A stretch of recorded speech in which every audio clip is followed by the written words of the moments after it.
right. Here we are. Yes.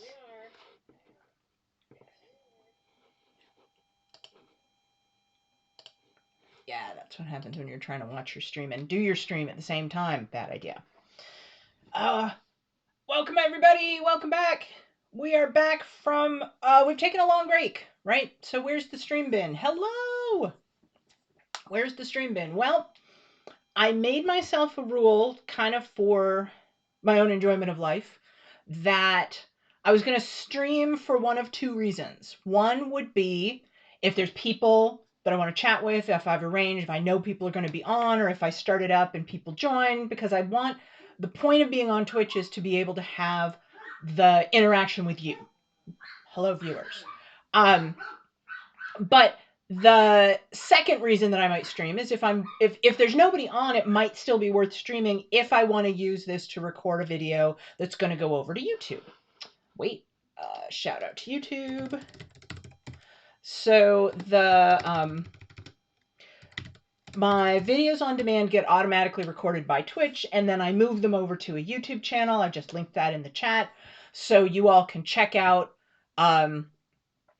anything that you might have missed, right? And so it is, even if nobody's watching, because here's the thing, nobody comes to Twitch for Genealogy. It's a video gaming platform, right?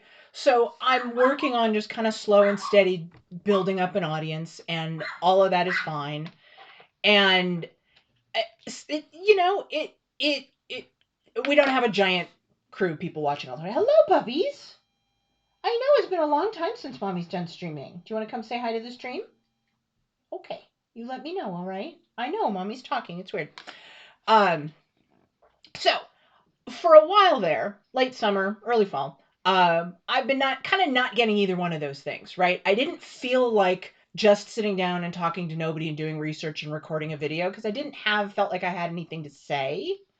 And I got on a few times, didn't get a big crowd of people to talk to. And here's the thing. I can sit at a computer without my camera on and do all the genealogy I want all the time. It's awesome. So I do that, and I haven't been streaming as much.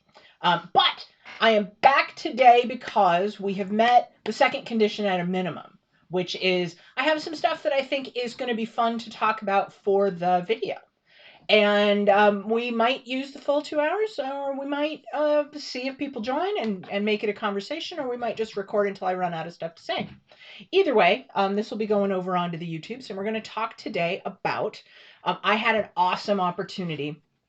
I just wrapped up a job that I enjoyed, and time there came to an end, and I'm moving on to a new job. And I did a smart thing that I have not actually previously done in my career, which was that I said, I'm going to take some time off between jobs before I start the new job. So then I realized, like, I just really needed the time away from work, but COVID's still going on, and it's not like there's really anywhere to go. And so I thought, if I'm sitting at home, that might be kind of depressing. And so what could I go and do? And the first week of vacation, Cranky and I went to an awesome hotel with a jacuzzi tub and just DoorDashed our food and relaxed, and it was fantastic for the first week. And then he had to go back to his job because he has a job. And so I decided, this is the thing that I've literally been meaning to do for a decade, probably, that it would be an amazing time to go check out the Family History Library. Family History Library is operated by the Church of Latter-day Saints and it's on Temple Square in Salt Lake City. And the hours of the library are 9 to 5, Monday to Friday. So I have always known that I was going to need to be able to take the weekday off of work and travel. It's not something I can do on a long weekend, much as I would like to. And so it's been a long time of just kind of putting it off and making sure, two things, kind of waiting until I had time and an opportunity, because normally when I take time off work, I'm using it to travel somewhere else or with people.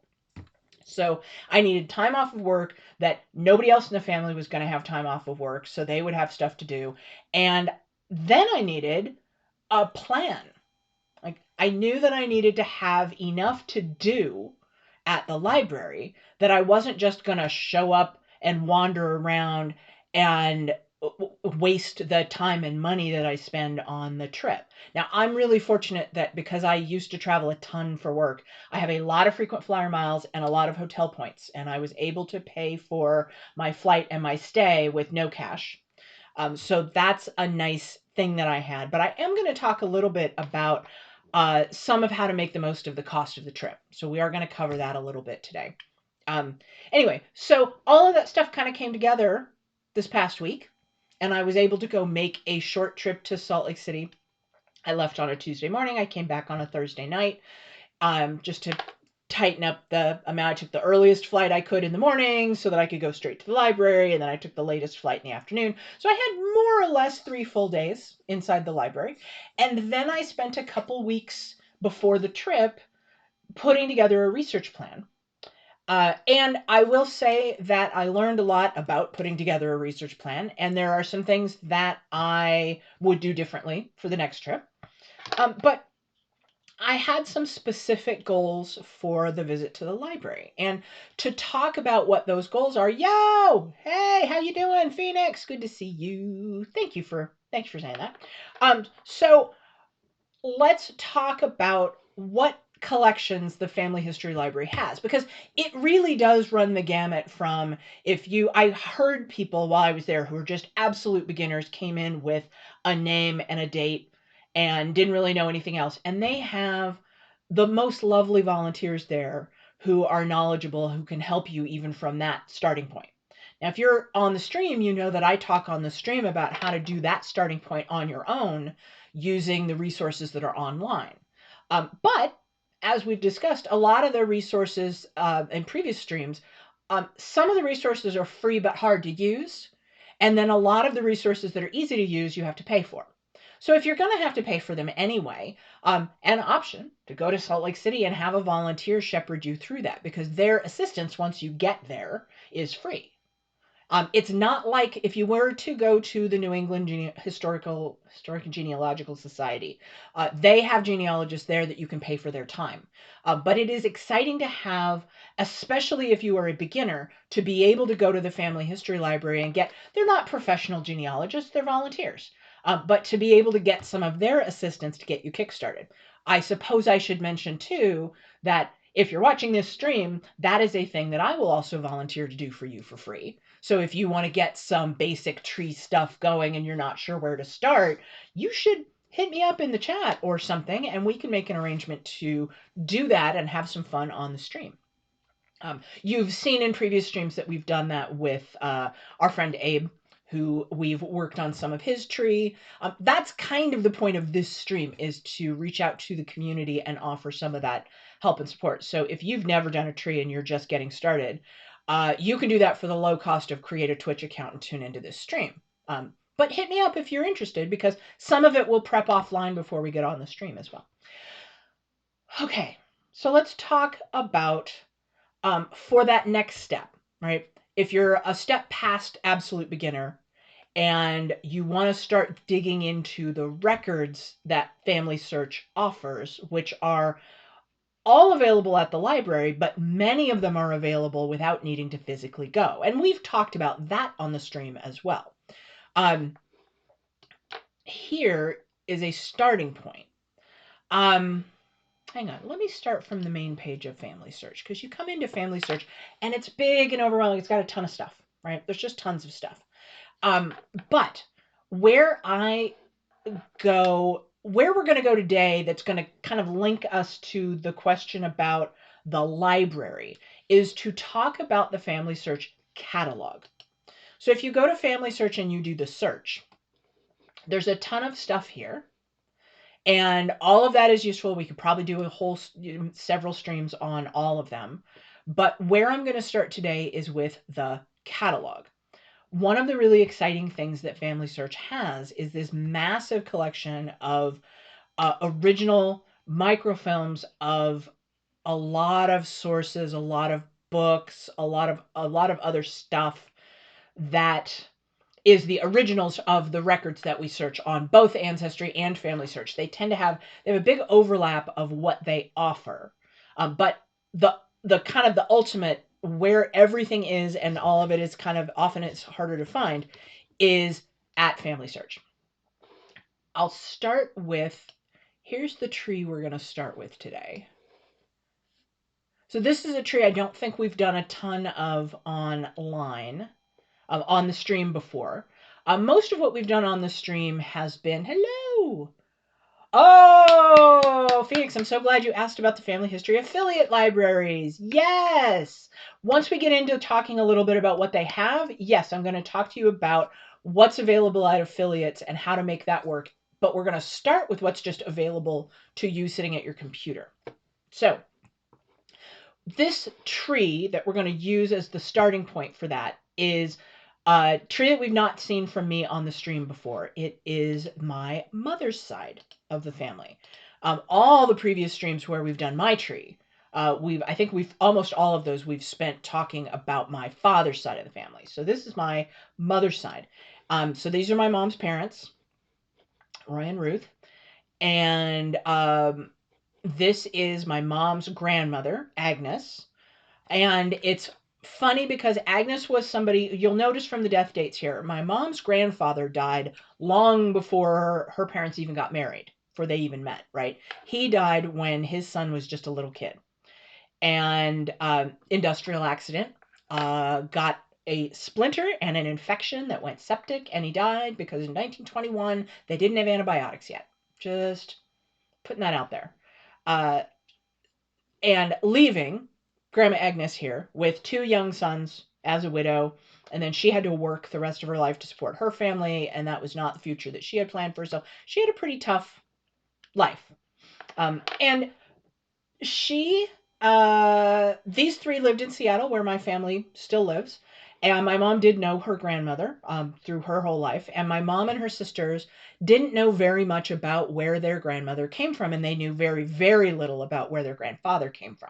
And so one of the funny things that we've been talking about on Facebook, because I know a couple of my more distant Rabine family cousins, is that my family had a thing where, because the name Rabine, if you look at it, first of all, great thing that nobody can pronounce it, because you always know when a telemarketer is calling as opposed to somebody that you actually want to talk to, because the ways that they would butcher that name when they would call. Anyway, it's pronounced Rabine, more or less.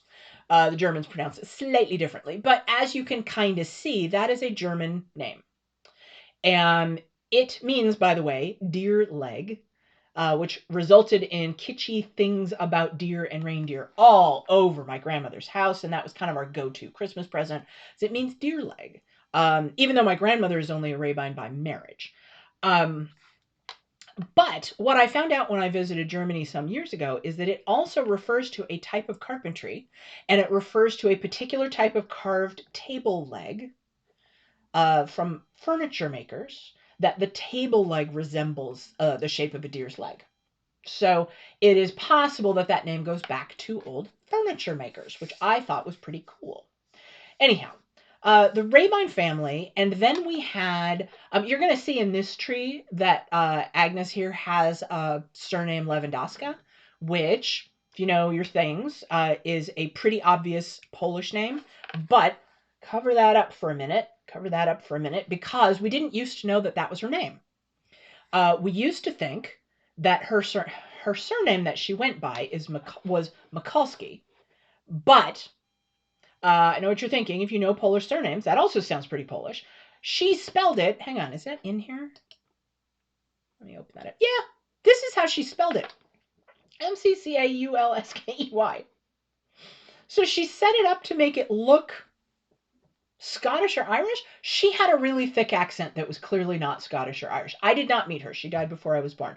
But I am told that she spoke with a very thick accent. And in particular, she couldn't pronounce the TH sound, the th sound that we have in English. She pronounced it as a T sound, which is very common in both German and a lot of other Central European languages. Anyway, so we had Mikulski. We knew that was off. Didn't seem right. But she said that she came from Hamburg, which is in Germany. And this is a German name. And so my whole family on this side, my mom's whole family, steadfastly believed that we were German. Or rather, more specifically, that the Rabines were German, which is, it turns out, partly true. Rabine is indeed a German name. It's not a Polish name. But we knew that Agnes had relatives whose name was Lewandowski. My family pronounces it Lewandowski because they weren't raised Polish and they have no idea how to do Polish names. It's Lewandowski. In the Americanized version of it, my cousins who I've now met pronounce it Lewandowski. The feminine form is Lewandowska. And when I started doing research to try to figure out where Agnes came from, because she wouldn't tell, took to her grave, really wouldn't talk about her family, wouldn't talk about where she came from. So I had to go and do some digging, but she left behind some really neat clues. We're still not to the family library. We're still a ways from the family library here. Some of the really cool clues that she left in that shoebox back there. She had an address book in paper of where she sent her Christmas cards. She got letters from various family members that had suspiciously Polish names. And as I started, my mom finally gave me the letters and the address book and some of the pictures. There were snapshots that we didn't know who any of those people were. And so I started pawing through those some years ago just to try to piece together who are some of these people. And what we learned, hang on, let me take her family. What we learned about Grandma Agnes is that we knew, and the most fascinating story, one of my aunts remembers that sometime in the 1950s, our grandmother, or her mother, my grandmother, got a phone call saying that Agnes's mother had died. And we didn't even know that her mother was still alive, right? The family had no idea what that was all about, but it was somebody who died in the 50s we understood that her family was back in Wisconsin. Anyway, armed with basically only that information, I had to go try to piece together who all these people were. Oh, we knew that she had a brother, Joe Lewandowski. I have since met Joe's grandson, who is my cousin, and we've learned a lot about Joe's family, Joseph's family, but they didn't know a whole lot more about Joseph's and Agnes's parents than my side of the family did. So ultimately, super long, interesting story about using online resources. And where I found that busted a lot of this stuff open that was super helpful was that I found newspaper articles from the town that these people lived in. But ultimately, the way that I went back and found was that several of these, it turns out Agnes had a whole huge family of half siblings because her mother remarried.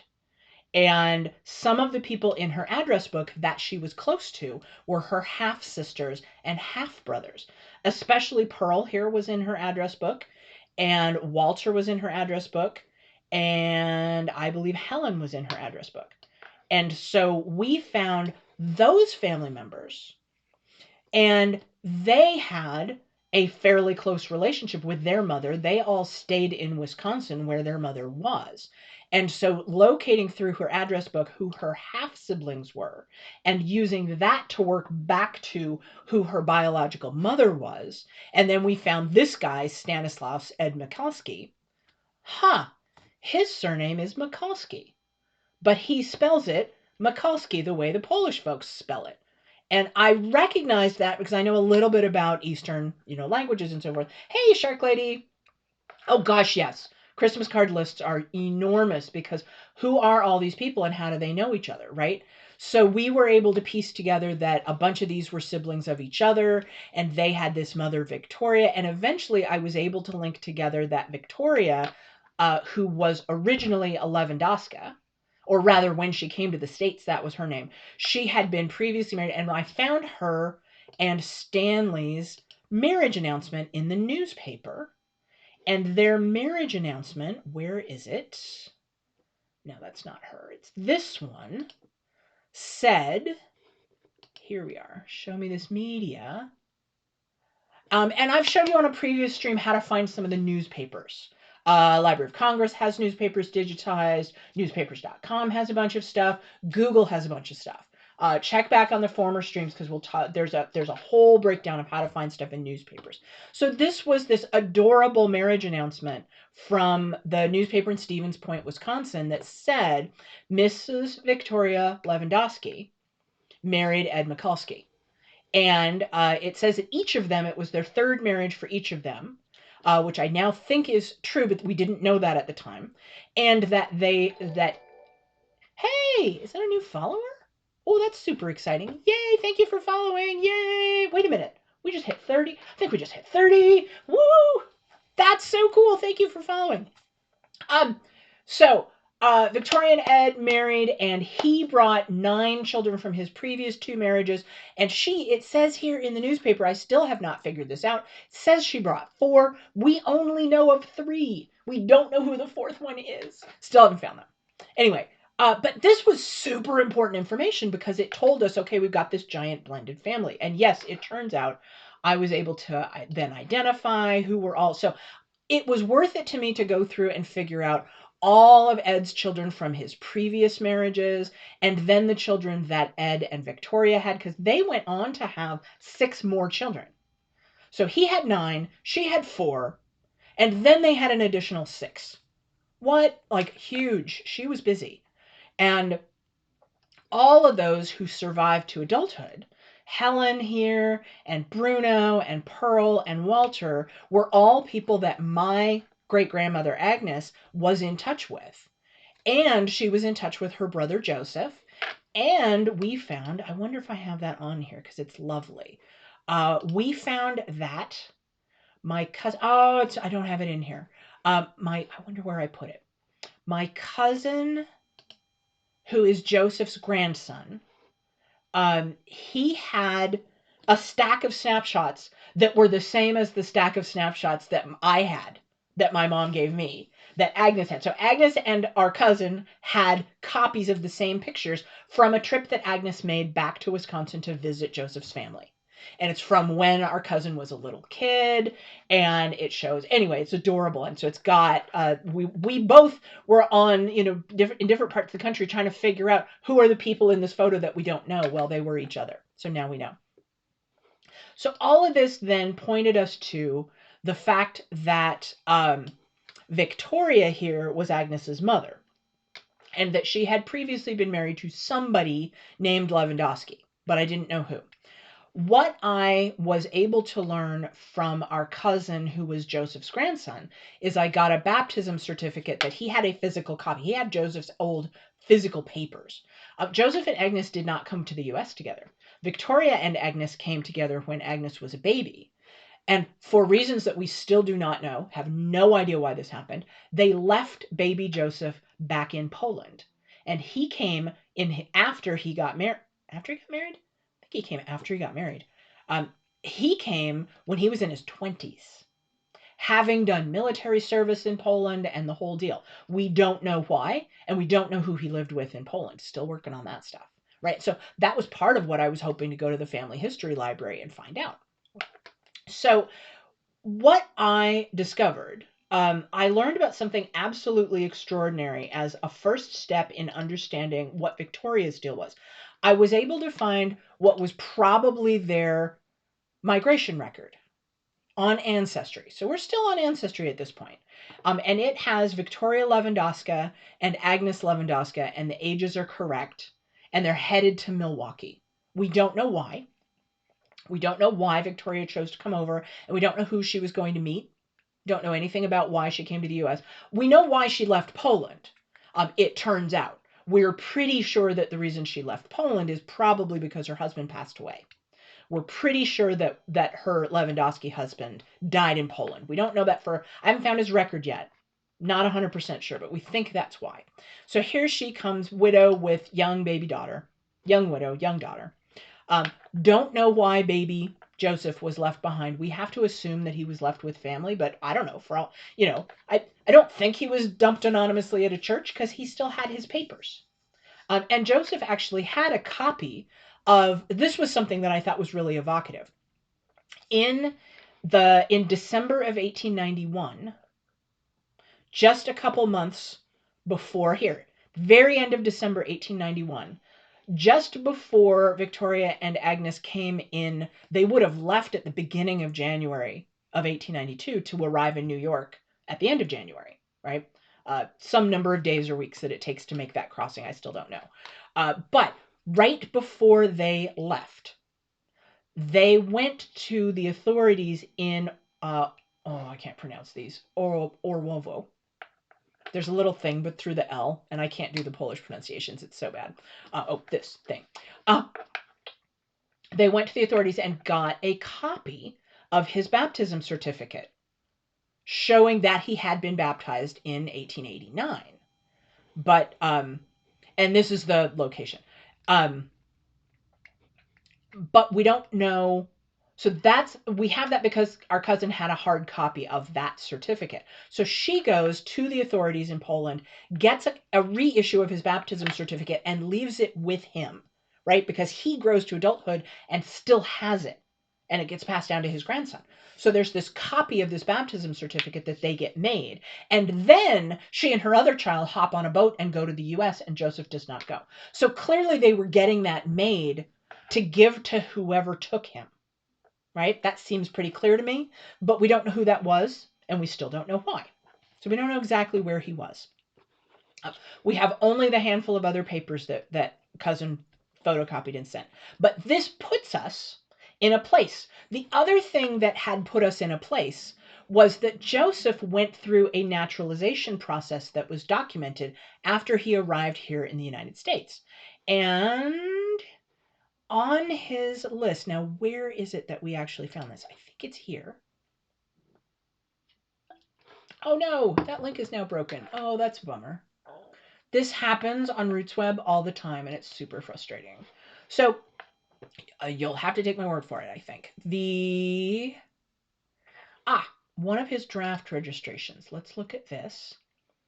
In looking at some of his papers, yep, this is where we started to zero in on where did this family come from. First time I had seen this was in looking at Brother Joseph's information.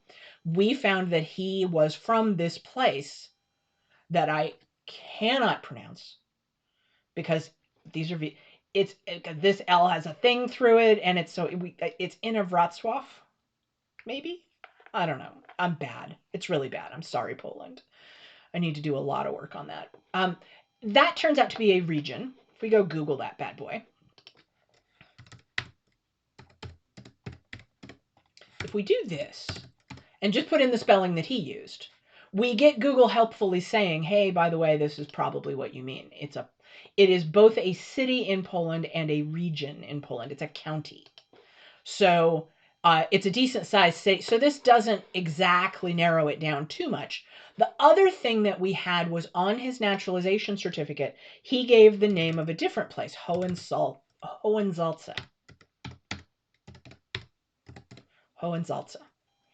And that place doesn't exist anymore. But oh, look, Hohensalza was the German name for Wrocław. So we now know that we are in, Kreis Hohensalza.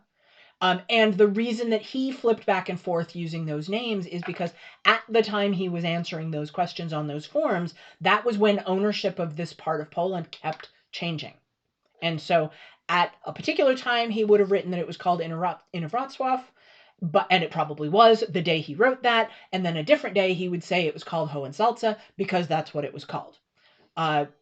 Hard to keep track of this part of Prussia that went back and forth between the Poles and the Germans. It is now today part of Poland. So here it is, Hohensalza, Wrocław. Here's Wrocław. So now I start reading up about this. And so now we have a region in Poland that we know the family came from. And this is where we started to kind of blow stuff open that my Rabine cousins don't know and my family didn't know, right? To go back to the Rabines, they thought that Agnes was from Germany because that's what she told everybody. And she said she came from Hamburg. And I now believe that that is a technically correct but not very helpful piece of information. I believe what's true about Agnes is that her ship sailed from Hamburg. But they would have traveled from the Wrocław region to Hamburg to get on the boat that would have then, because Hamburg's a big port city, and Wrocław is landlocked. So now we know that she wasn't really from Hamburg. I don't have any reason to think that she lived there for any amount of time because, as you will recall, they were in the Inner-Wrocław region, getting the baptism certificate reissued just about a month before they left. So they did not go live in Hamburg unless, other than to just stay in a house for a few days before their ship sailed or something. So she was not from Hamburg. She was not German. All right. And now we know she's from Poland, and in particular, she's from central Poland. So we now know that Roy here is at least half Polish because his mother is clearly Polish. And where she's from, she is most likely full-blooded Polish. And we've got her names, the Matusak name and the Lewandowski name are both pretty solidly ethnically Polish names. So we're looking pretty good on all of this. What about Rabines? Well, different cousin many years ago had turned us on to the existence of the extended Rabine family. Peter Paul Rabine, we knew who he was. We didn't know anything about his family. He came to Seattle, just him and his wife and his two sons, in between 1910 and 1913. So he came to Seattle with one son. Roy was actually born in Seattle in 1913, which is really early for Seattle. And there, Roy is over here. Point at Roy. But we didn't know a whole lot else about his where he came from. But we found a cousin in New York who was descended from the one Rabine sibling. Where is he? He's over here. This guy, Johann Rabine, who moved to upstate New York, but from Wisconsin. So it turns out that the immigrant Rabines and the immigrant Lewandowskis both went to Wisconsin, which had a big Polish community. And Johann Rabine, what we started to learn that was kind of interesting. Oh, and the daughter of, or the descendants of Johann are much more connected back to the original Rabine family in that same way that Agnes's half-siblings were still connected to their biological mother and family. The challenge here is that Peter Paul Rabine, my great-grandfather, he migrated to Seattle with just his family, just his nuclear family. He did not, none of his siblings came with him, nothing, and he died really, really young and way before any of us were in the picture. So for him, there wasn't exactly an address book, although it turns out that there kind of was. We didn't have a good sense of him being in touch. All right, he wasn't around. So it's not like he was still keeping in contact with his parents, and they had actually already died anyway. And we didn't have any reason to think that he was in touch with his siblings, although we then found out that a couple of the mystery names in Agnes's address book were Peter Paul's siblings back in Wisconsin. We knew the Thors here. His sister Maria had married somebody named Thor, and I think we might have known one of the other families. So we started to piece together this Rabine family, and in doing that, we were able to find the descendants of Johann knew who the Rabine parents were. They knew that it was Henry and Maria, and that was all. And then they knew that the Rabines had arrived not through Ellis Island, but had arrived in Baltimore. So they came to Baltimore, and they also came over way before Ellis Island existed. So my family kept looking on the Ellis Island resources and trying to find us listed there. We ain't there because we didn't go there. We didn't come through that part. Baltimore actually had a huge port that had, it turns out, almost all of the family that I have that were immigrants came through other ports that were not New York at all and were definitely not Ellis Island. So I don't have a single relative that I know of that came through Ellis Island. But the Baltimore lists, once I knew that we were looking in Baltimore, I started to get, the census will tell you what year they came over.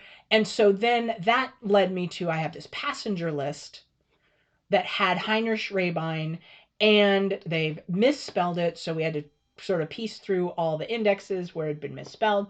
But here is, where is he at? There it is, Heinrich Rabine at the bottom with his wife Maria, daughter Barbara, and then on the next page. And so the children all lined up with the children that we knew. There's Johann, Susanna, Anton, Maria, Rosalie, and Peter. There's my guy. He's 1 month old. No, wait, no, he's not 1 month. Yes, he is. He's 1 month old. Look at how sweet he is. That's my great-grandfather. It's so cool. And they came from Germany, and this ship sailed from Bremen. So we were like, okay, great. Rabines, Bremen, German, good to go, right? No, no, not at all. One of the things that started to be interesting and piqued my curiosity is that in addition to my great-grandfather, every single one of Peter Paul's siblings married somebody Polish. They all came over as children and they married in Wisconsin, but every single one of them married somebody Polish, not German. And that tells me that they were living in a Polish community, not a German community. And for all of them, the big family, right? You saw that list. That's a lot of siblings. They all married somebody Polish. And then what we discovered was the cousin that I got the information about Henry and Maria from originally thought that Maria's middle name was Giselle or Gazella, because it seemed like it was recognizable as a woman's name. And so they thought she had two names, Maria Gazella something, and they didn't know what her maiden name was. In digging around in the part of Wisconsin that this family moved to, what I discovered was that there was a big family nearby whose surname was Gazella. And I said, well, that doesn't sound German at all. What is that surname? Turns out that's a Polish surname. Gazella is a Polish surname. And I believe it means baker. So it's not uncommon as a Polish surname. So at this point, that's what we have. We have Henry and Maria Gazella. And so now what we're going to do, where are we? PTG, yeah.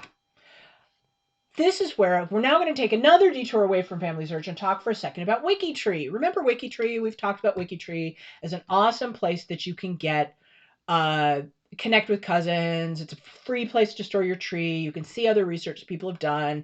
The challenge with Wikitree is that it's a shared tree, and therefore you do have to be careful about the quality of information that you put there. It's not a sandbox where you can just throw all the research before you know what to do with it.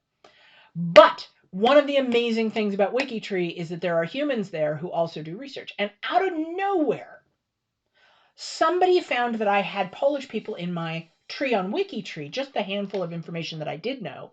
And they said, hey, have you seen this website in Poland that has all these marriage records and baptism records? And I said, what? And so here's this website in Poland of, they are working on indexing all of these records from the Pomeranian region in Poland. We had a pointer. I had dug up a pointer to that region in much the same way that we did for Grandma Agnes. This is Uncle Anton, great Uncle Anton. And he is the only one, I think, of all the Rabine children that I found naturalization records for and obituary. And so between the two of those things, let me see if I can find it. One of them actually said, there we go. Yes, so here's where we start. This is very exciting. This one is a newspaper that is on newspapers.com and ancestry.com, which means you have to pay for it. But this was a pretty nice detailed obituary for Anton Rabine. And he, it said, was born in Danzig, which is the German name for the Polish city of Gdansk. And I actually went in 2010 to Gdansk to just see if I could understand or do any research. I had no idea what I was doing, didn't know where to look. Gdansk is a huge city. Where do you even go for records? I don't speak Polish. It was a beautiful trip. I had a wonderful time. I learned very little. I learned what Gdansk is like, but I didn't learn anything at all genealogical. But this is our great uncle Anton, great uncle Anton, and he was born in Danzig. And so that told me that we could go start looking for records around that area. Well, Danzig is near Pomerania. And somebody pointed me to this site. And so I went in here and did a search. And this is where, let me see if I can duplicate this search because it is completely amazing. I'm going to cheat a little bit and narrow the search down to the place that I know some stuff is. Forgive me for doing that. Where is Oliva? There it is. There's Oliva. There's Oliva. And what I want to do is I'm going to put in surname Rabine. And I'm going to go with, because Rabine is, even in Poland, is super frequently misspelled. And remember, too, it's a German name. I'm going to just go with similar for now and see what we get in Oliva. We may get back too many results, and we may have to narrow it. Oh, sorry. Gdansk is in one of the other records for Anton, and I think it was his naturalization record. It specified not just Danzig, but also Oliva, which is a suburb. And that was what told me that I could look in Oliva and possibly see if I could find records for the Rabines. Is it working today? Maybe I don't have enough. All right, maybe I need to do more. We'll put years. We will put that they came over in 1883, so it's got to be before 1883. Oh, it's not working today. It's not working today. Oh, that's too bad. Okay. Here's what I'm going to do. Maybe. Yes, good. So this is going to be, this one has, if I go down here to Oliva, it's going to show us where these records came from. My point in doing this, and I do have one, is that this is the site that started to point me back to Family Search. So we're dealing with challenging international records, right? So here's Oliva. It's a suburb of Gdansk. Here's the city of Gdansk. I've been in there. It's super cool. Had the best trip. I wrote a blog about it. Highly recommend. Oliva's out here. It's still big. And this is going to talk about what records exist and where to find them, which is amazing, right? And these are not years. These are book numbers, and then these are the years. And it's going to say that these are in the State Archive in Gdansk, which I believe in this case they are. In working on this site, what I did, and I'm sad that the search wasn't working for me because it's super cool when it works. Let me go see if I can do something different. In searching all the regions, so what I did was all the regions, let's just go 1883, we'll go Peter Rabine, and we'll do soundings and see what we get. Oh, it's just not doing anything. Oh, there it is. It's just really slow. Okay, and my search failed. That's fine. I remember this site being really slow. Okay. Can I do that? And this is what you do in searches like this, right? Is that you just kind of poke at what kind of variations can you put in. All right, this gives us a listing of my search was 1880 to 1883, all children whose father's surname was Rabine. Well, here's what becomes super interesting. Check this line out right here. It is the coolest thing that has ever happened. Look at this. This is amazing.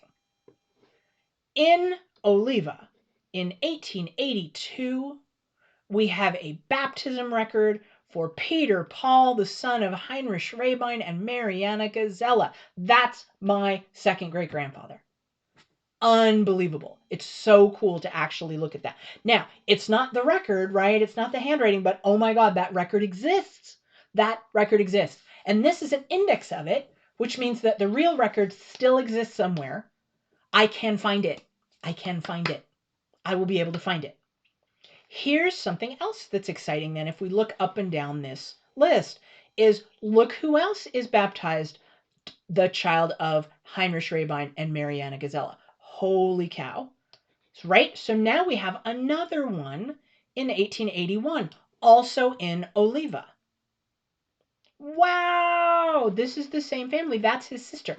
I happen to have had the name of that child. She's on the ship register. Rosalie came over as well. Rosalie was the one who died. She died in infancy after they arrived. I believe that they said she died on the trip between Baltimore and Wisconsin as a baby. Super tragic. But now that I know I'm in the right area, I can go back to the search and I can go, well, what if I pushed that back to 1875 to 1880? And maybe I even want to put like H. Rabine Gazella is spelled a bazillion different ways, which you'll see in a minute, I think. But let's go see. Might have to be more patient. No entries. Come on. That's probably because I put the H in there. It yells if it gets back too many results. It'll yell at you to narrow your search. So I'm trying to pre-narrow it. But let's see if we get anything here. All of this is pointer. Yes, look.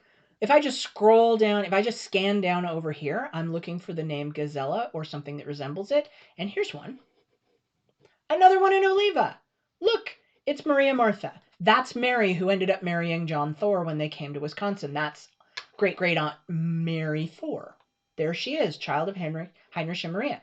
So they live in Oliva, right? Cool. So they're in Oliva. Suburbs of Gdansk.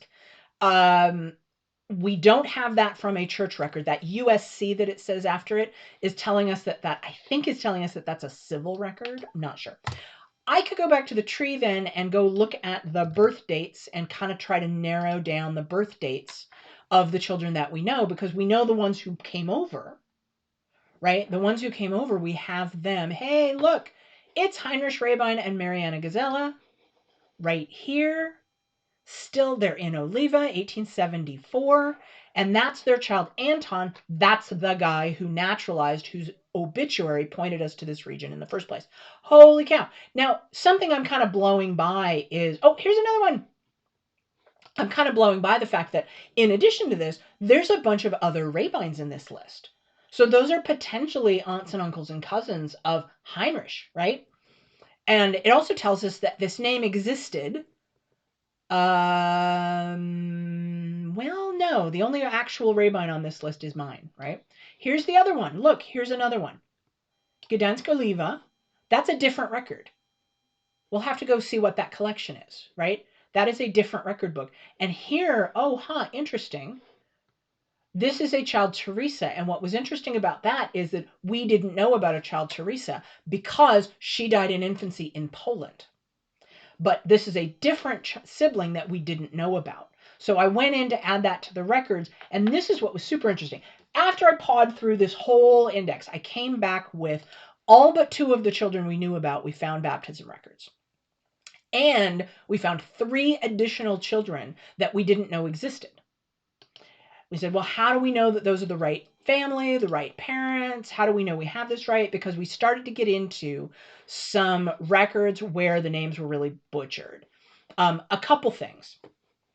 We found that in going back and digging again, I found that some marriage records in Wisconsin for 3 out of the children had Maria Gazella's maiden name listed as Gazella. That was a surname. It wasn't a middle name.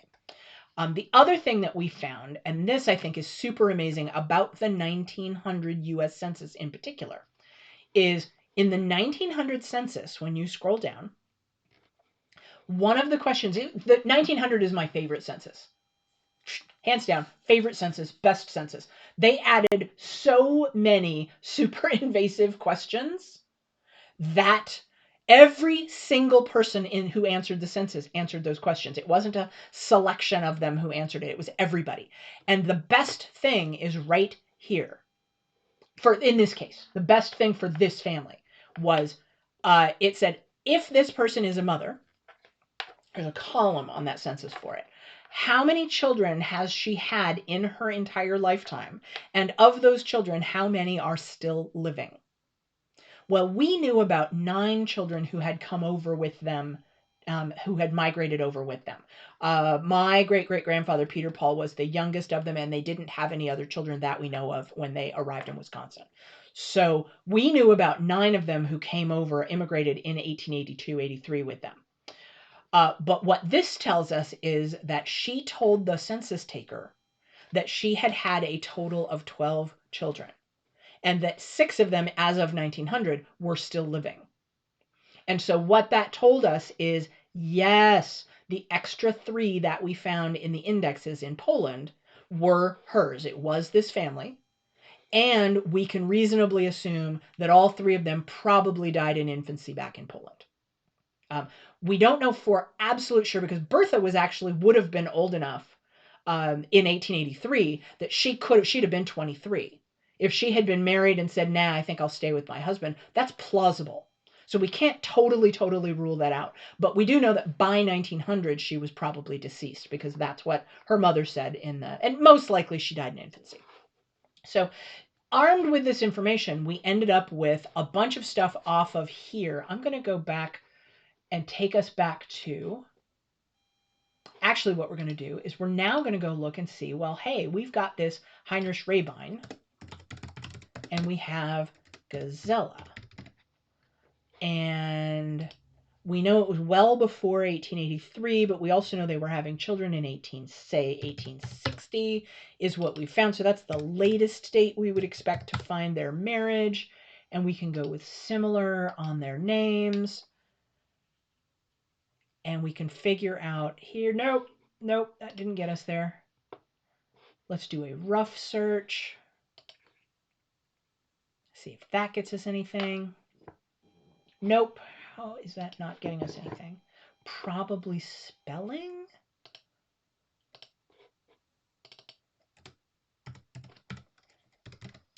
See if that one works. Sometimes SoundX gets us there and sometimes it doesn't. So this is part of what you have to do in things that are indexed, is that you're really trying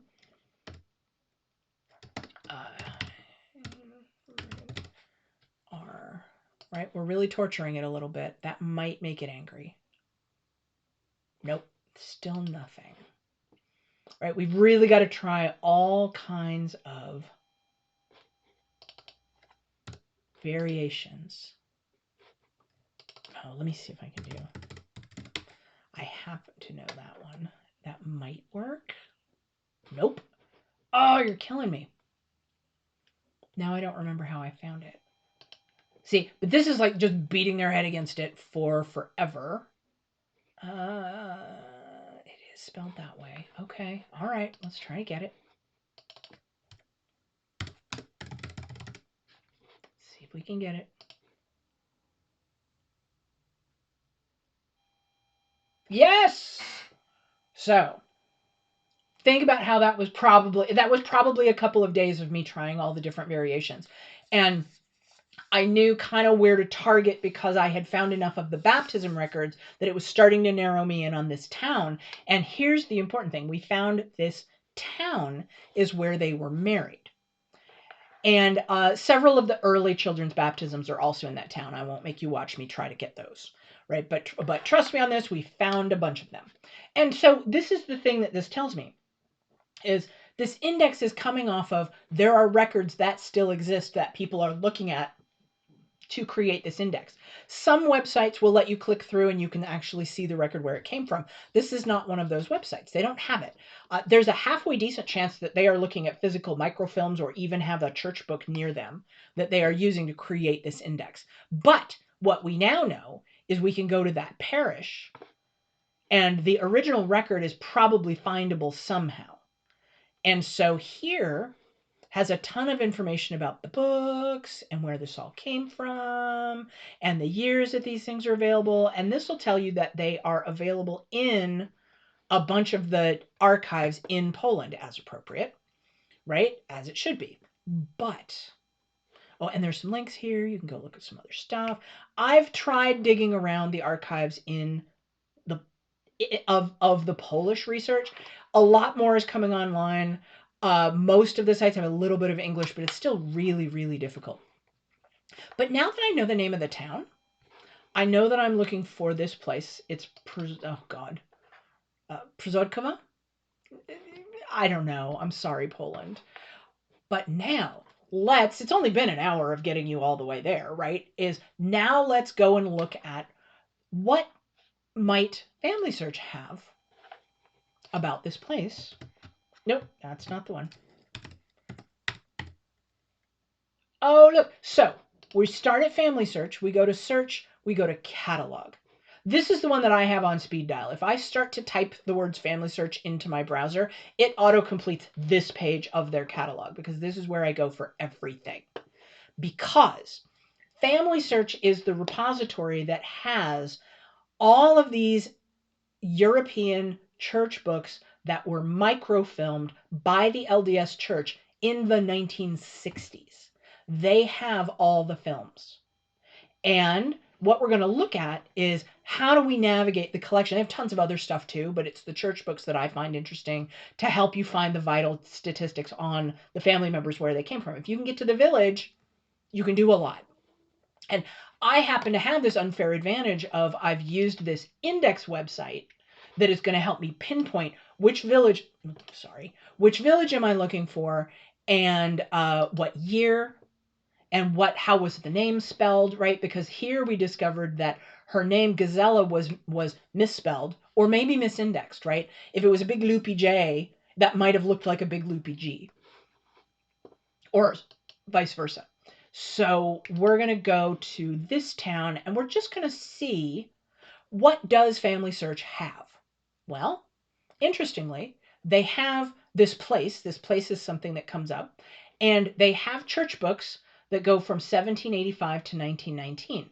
Something else that we learn that is interesting is that this is another one of those parts of Poland. It is the northwestish or north centralish part of Poland, part of modern Poland.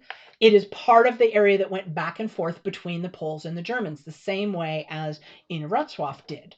And therefore, a lot of the places here have both a Polish and a German name. And Family Search knows that, which is really great. So if you look for either one, it will get you this place that I can't pronounce, Przodkowa, and it will get you, if you search for Seefeld, which is the German name, it will take you to this same place, this same page.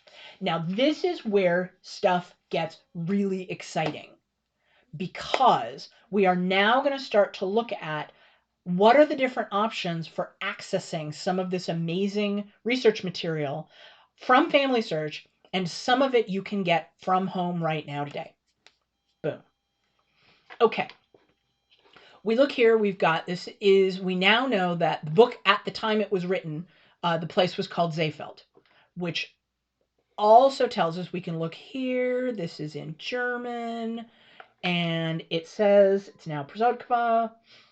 Catholic parish register, sure, plausible. We know that family they practiced Catholicism when they came to the States, so most likely that's what they were in Poland.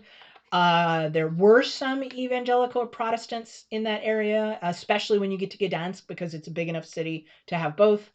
And what we have here, I'm going to just scroll this up. This table right here is where we immediately then go to see, what do we got? What do we have, and what's available? And so this is going to tell us, this is where now, knowing that these books are in German, we can go to Google Translate and look up all of those words. So let's do that, because we want to understand what we're getting. We want German, Taufen. Taufen is baptisms. Fantastic. Heiraten, marriages, and Tote, deaths. So those are the three key German words. Like, write those on a sticky note, put them next to your monitor. Oh, Geburten is another one, and I believe that one means births. Geburten, births. Yes. So now we can just kind of stick that up there and say, okay, this is what we're looking for.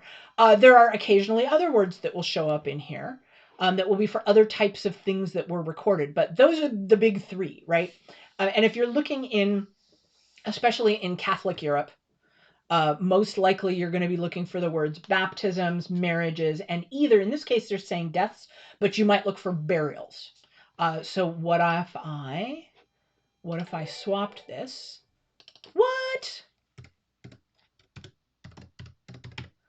Thank you for following, Bougie Banana.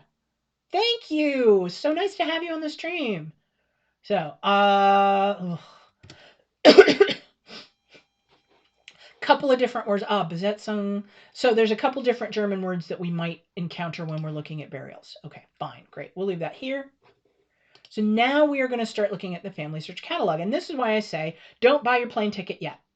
Because if you can get yourself to a page for a town and you have a general idea, so we know, let's just play around with this thing. Marriage record. let's look at, we now know that we're looking for the original marriage record in Przodkowa for Heinrich Rabine and Mariana Gazella or Gazella. We know it exists. I don't know what these book information things mean. These are from the Polish archives. So they're not pointers to the family search record, unfortunately. It doesn't narrow it down for me. I never found what this book referred to on family search. It doesn't correspond to their film numbers, unfortunately. But we know that it is 1858 is the year. That's all that the index gave us. It didn't give us a date. It just gave us the year. And we know that it's in this village. Well, we don't know how big that village is. Let's go find out. So here we are at family search. And this is where we're looking at this whole list. We know that we want heiraten because that's marriages. And we want heiraten 1858. So we want to look for, here's heiraten, but that only goes to 1830. So that one is not the right record for us. This one is only to 1842. Wait, 1868. There's a gap. But have no fear, right here is the one we're going to want. Heiraten 1843 to 1868 is in this book, which is super awesome. That means they have it. So there's a decent chance that we're going to find the original of that marriage record in this book, and the Family History Library has it. So now we run over here, we find out that if we were to go to the Family History Library in person, which I just did, we would find it on floor B1, International Films. I will tell you that I spent 3 solid days in that location looking at all of these films. We find that this film is that's the film number, which is where you would go to find it on the microfilm shelf. But wait, I don't know what this one is, the DGS. Don't know what that means. And then here, this icon tells us the thing. If we hover over it, it says, oh, wait a minute. It's a picture of a camera. And so what that tells us that's very exciting is that this microfilm has been digitized. The little camera means it's been digitized. I will show you some other records later in the stream which haven't yet been digitized, and we'll see what that one looks like. It's a little picture of a microfilm roll. But the little key on top also tells us a sad thing, which is sitting here, I'm coming to you from my home in Seattle. I won't be able, I'm going to open this in a new tab. Right-click open in new tab is a good tip for this website, because if you just click it, it's going to take the whole page, and then it becomes actually kind of hard to get back to this list. So I just want to right-click open in new tab. Now I'm in a new tab, and boom, this is the sad thing that has happened. That little key means, yes, we have it. No, you can't see it from home. So sad face. I ran into this probably a couple of years ago, that I know they've got the church record. I don't know for sure that my relative is in that book, but I have a pretty good idea because they're indexed from that book. But I can't see the original record because the Family History Library requires that you have to view those images, you have to be either physically at the Family History Library, the one I went to, or, and now we come around to Phoenix's question from ages ago that I promised I was going to answer, or you can use a family history affiliate library. Let's right-click open a new tab on that and see what that is telling us. Find a family history center and affiliate library. Holy cow, there are lots of them. So I will say that I have known for a long time that this was an option, but I didn't understand. This is the even worse part. This is really bad. There is a family history affiliate library here. Directions website. This guy. This is so bad. I'm not kidding. It's 5 minutes from my house. It's on a street I drive every day. Oh, look. It's the Family History Center at the Seattle Stake Center, which happens to be in Burien, which happens to be 5 minutes from my house. And this is my confession. I've never been there. Even before COVID, I was very intimidated by, I just felt very nervous about just showing up and asking them questions. I don't know these people. And it's in a wing of the church itself. So yikes, terrifying. But I had some pictures. Okay, this is what it looks like inside. And I didn't understand enough about how it worked. And I was very intimidated about going in there. And I am I don't call people. I hate the phone, right? But this is what's very exciting is if you find yourself a family history affiliate branch. And I finally, when I went in person to Salt Lake, and I knew I was going to go in person to Salt Lake anyway, because some of what I was looking for was on microfilm only. So I knew I was going to have to go. And so I've just said, I just don't want to think about this affiliate library and how it works. I'm scared. I'm just going to wait and do it all when I go to the main library. And then maybe I'll ask some questions. First day that I went to the main library, I said, so how does this thing work? Because remember, our purpose here is that we're back here. We're trying to solve this problem.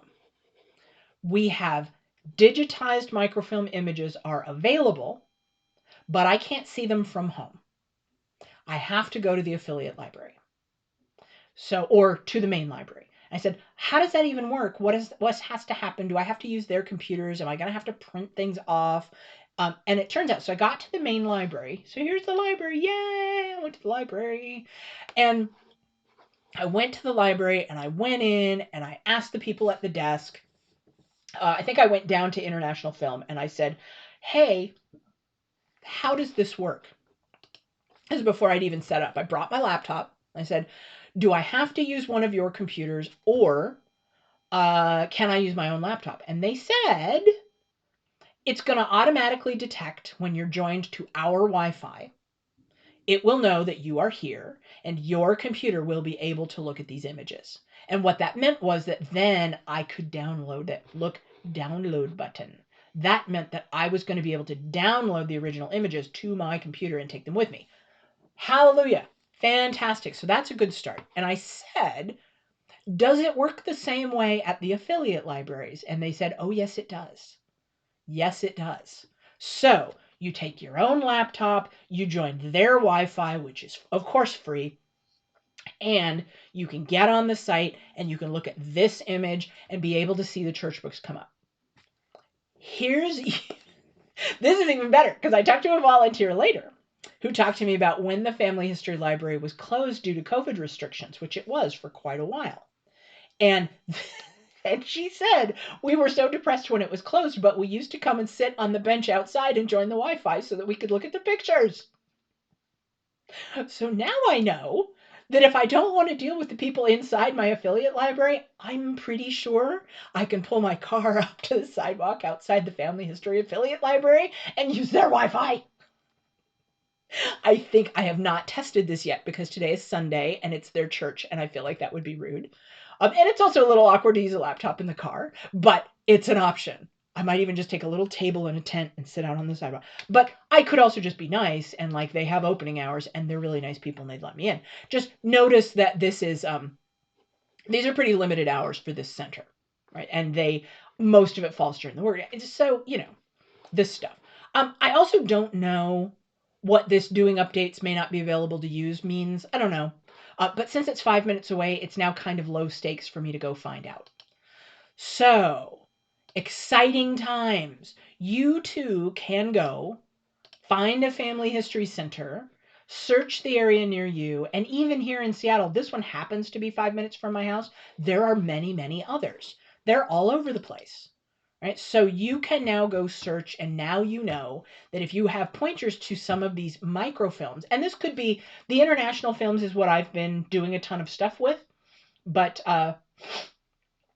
yes, there's lots of other stuff. They have books, they have other records from other parts of the country. They have all their free stuff, but a lot of their stuff is available online.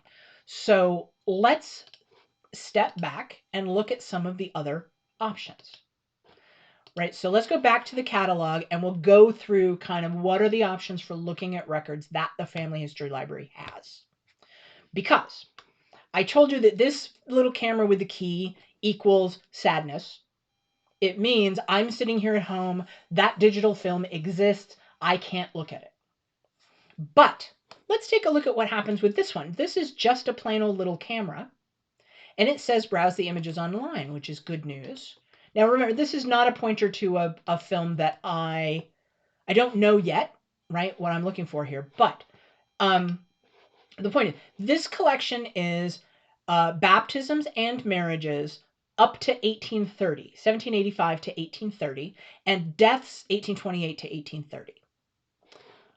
And that means if I know any that fall into that category, I can come right here and start to look at the original records. So now let's take a look. Ooh, let's look at what one of these microfilms looks like. We'll start with the title page. And I wish it wouldn't zoom the way it zooms, but it does. And so this is going to tell us, it's so cool, right? Name of the place, Seefeld, West Prussia. Baptisms, Catholic. This volume, oh, I wonder if that has any relationship to those book numbers that I saw on the index. I didn't catch that before. Filmed by the Genealogical Society, Salt Lake City, Utah, at Berlin. So they went and got these books and made films of them in 1954. So amazing. It's amazing that they did this. And so to navigate this, I didn't show you the little magnifying glass. I'll show you that in a little while. But just to start with, this is, if you're old like me and you remember using microfilms in school for research or in college, these are these tapes that you spin through and they've got all the pages. And so this is basically like spinning through the physical microfilm one page at a time. So we'll see, what is this page? One of the things that can be really useful is to look at some of these title pages, because it's going to give you an idea of what you are looking at and where to find stuff. There we go. So this is telling us that in this collection, I think it's saying that there's more than just Seefeld. I think it's these other towns as well, right? And it maybe is giving us an idea of where to find all this stuff. But what I'm trying to do, because otherwise I'm in here and I just have all these pages and I can zoom out, and the navigation on this is not my absolute favorite. It has pros and cons.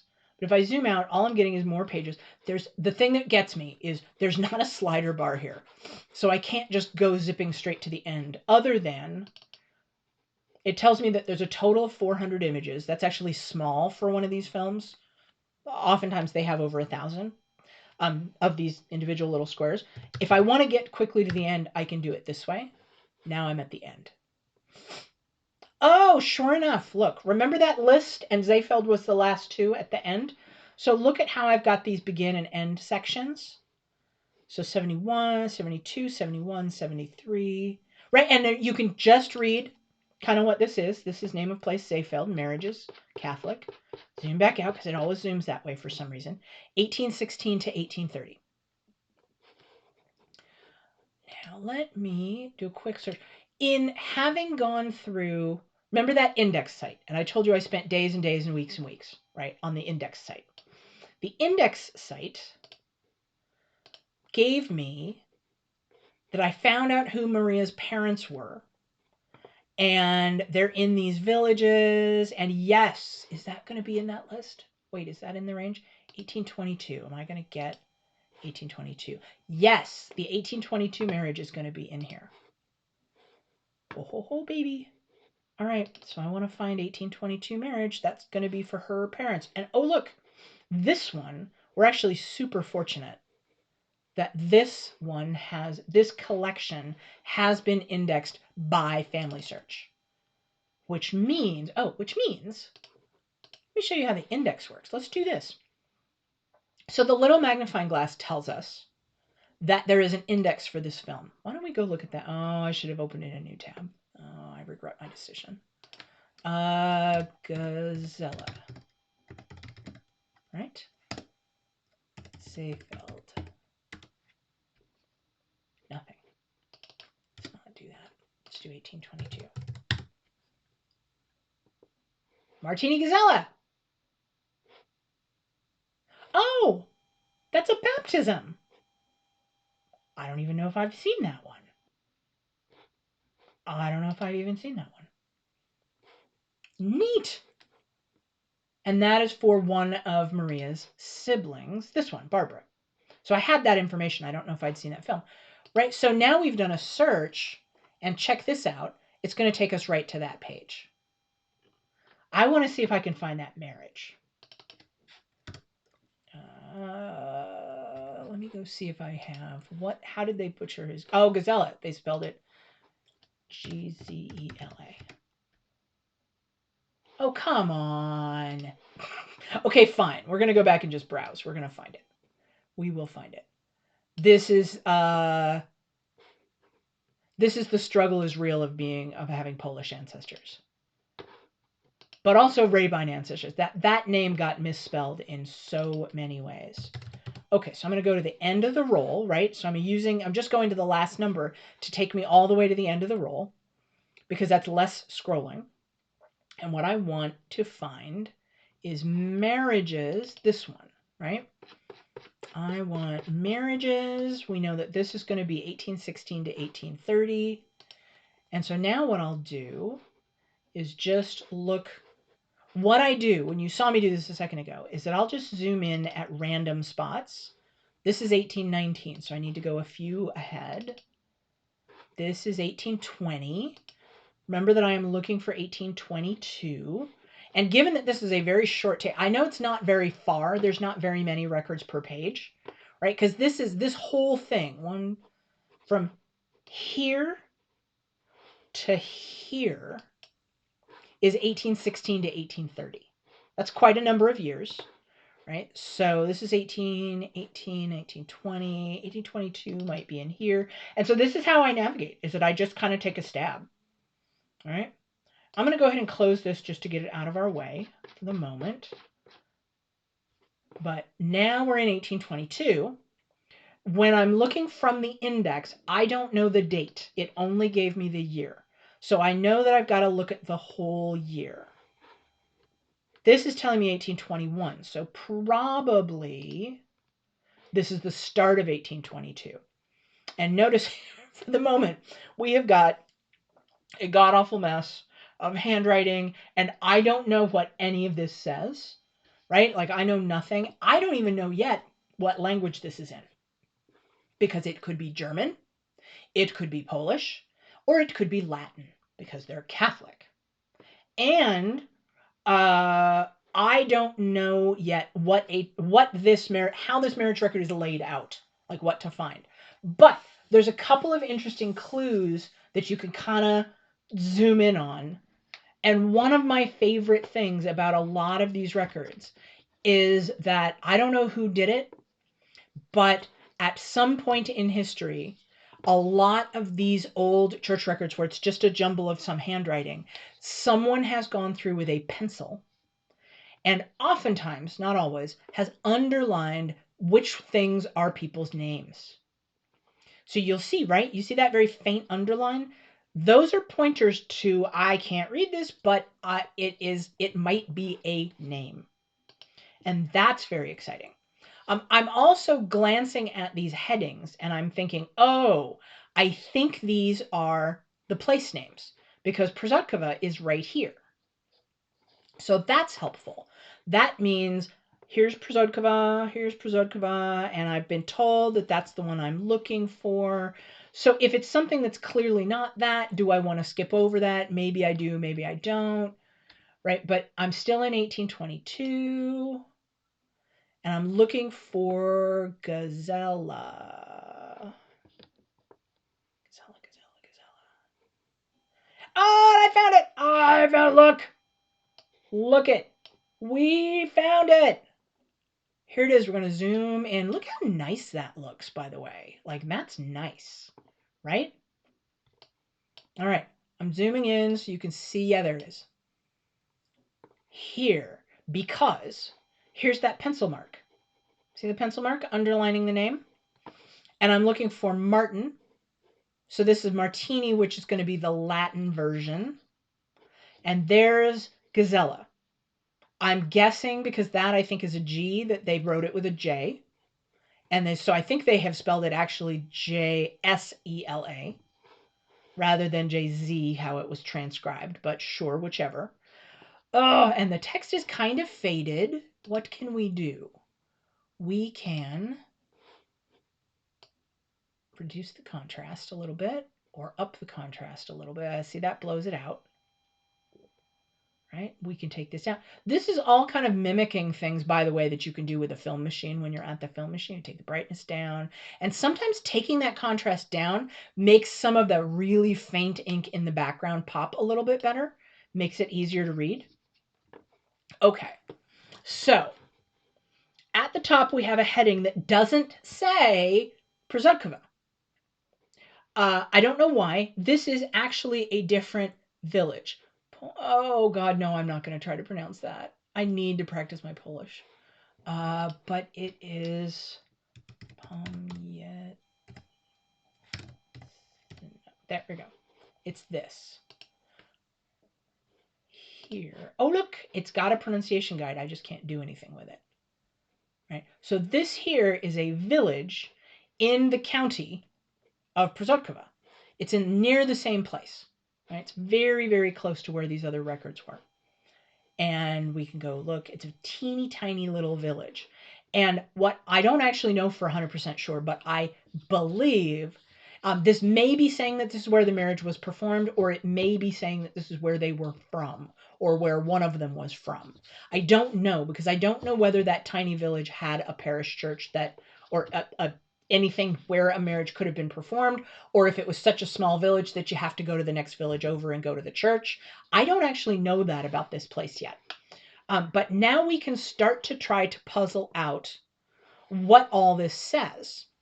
And what's very exciting is I can download this image, and then I can do whatever I want with the downloaded image. I can crop it to just here, or I can leave it on the page and put an outline around it, and I can take my time. I can also take it over to the wonderful people at Wikitree and post it on Wikitree and say, hey, can anybody help me decipher and transcribe this record? Tell me what it says. So we have here, but look what I think I'm seeing, though. I think this says 25th of November, 1822. And if I look in the index, which there is one of, oh, look, this is why we didn't get a result back in the index. Somebody transcribed that as an I. Gazella. That's why it didn't get me anything. Right? So Martini Gazella. But in Poland, the people transcribed it correctly as a G or a J.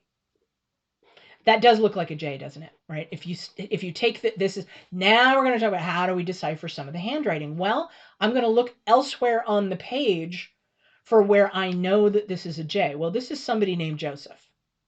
So I know that that's a J. And that looks a lot like this. This works for census too, by the way. If you can't figure out what one is, you look at the rest of the page and try to understand the census taker's handwriting. So I think with this being a J, I think this is likely to be a J. That to me looks like an S, but what do I know, right? So I might want to look around. I also don't know. There's going to be oddities in Polish cursive that I might not recognize. And as we can see here, the record is attempting to be in Latin. And what we now see is what I can piece together is Martini Gazella. This 26 Annie is going to be, he's 26 years old. That's Latin for years. All right, so Martini Gazella, 26 years. Annie Schrader. And that's spelled, it looks to me like they've transcribed it as Annae, which is probably the Latin version of just being named Anna. All right, and so we've got Annie Schrader. This is what I find fascinating. We're making kind of a full circle here. Is Schrader is definitely not a Polish name. It is definitely a German name.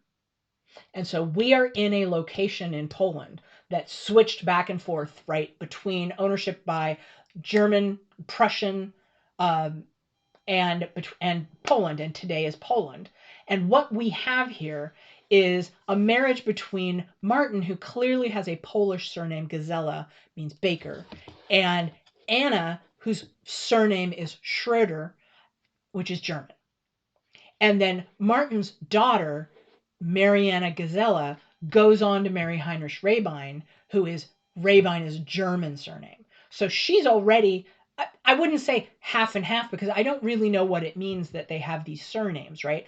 If we went and found Anna Schrader, we might very well find that her father was German, but her mother may have been Polish. So we could have mix of Germanic and Polish ethnicities, right, or heritages that have been mixing in this region for generations upon generations upon generations. We don't know. But I found it absolutely fascinating that we had that flip back and forth between names that were recognizably Polish and recognizably German, which means, to be fair, that the folks who thought that my Rabine ancestors were German are not entirely wrong. It's clearly a German name, and the Polish spouse that he married had German heritage as well because her mother had a German surname. And the part of Europe that they came from was both Polish and German at the time that they were there. So here we have, yes, the Rabines are somewhat German, but I am here to tell you the Rabines are more currently, as far as we know, the Rabines are more Polish. So we have exciting marriage record that we were able to find from Family Search from home, because it is in a book that is available to us from home. It's in the From Home collection. If I then click this index, because this happens to be a book that has the magnifying glass and is indexed, this is an exciting thing that I can then do, is I can click on this record. I think I've already done this. So I think it's going to take us to a place where it says, yes, I've already done this. Is I can then attach it. In previous streams, we have talked about that Family Search has now created their own version of the family tree. And it is like the one on Wikitree in the sense that it is a shared family tree that is editable by everybody. But where it is superior to Wikitree, in my opinion, is that it is much better at linking sources. The user interface still needs work. It's confusing, but it is easier to link specific sources to specific facts and to be able to see which facts are supported by a source and which ones are not. And you can link this record to both of the people that are in it. So I've attached, somebody has, I think it was me, attached this record to Martin Gazella. And then his spouse was named Anna Schrader here. And yes, somebody has attached it to her. And so then when we go to, let us say, we'll go look at Anna Schrader's profile. Pretty sure I created these. Oh, I'm not the only person editing this because I didn't put that in there. Pretty sure. Okay. So we have Anna Schrader. One of the challenges with the shared family trees is, especially when you have so many variations of spelling, is like guessing. Oh, yeah, somebody else has been in here. Is guessing how to spell, like which spelling to use as the canonical spelling. Yes, I did add the marriage. Ha ha ha ha ha. I did add the marriage record. And we think, oh, did I do? Oh, but did I say that it was November 25th? Oh, there's two. That's annoying. There's two of them. I'm going to delete this one. I'm going to take that out. Delete that. Duplicate of marriage, more detailed marriage info found in source record. I'm going to delete that because it's a duplicate. That now is the correct record. And then I can also go, so also index, also there. So now I will save that. So now I've got this points to, okay, this is indexed at that site we were looking at. It was indexed in Polish. It was indexed this way, GZ, which is interesting. And Schrader there. And you'll notice that the indexers are trying to sort of tease out what are the Latin endings and the Latin forms of the words, right? But now what we have is we've got the more detailed marriage. And so there's just, what's nice is now that record is here, it's listed in their sources. So here in the family search tree, I can go look at these sources, and there she is in her marriage record, and I can go view this source. And look, it's going to take me right back to that original page. I am able to do this because this is a book that is available fully online from home, and it is indexed. So the index is what enables you to link it directly to that fact. All right. So that is all quite exciting. So that was all stuff.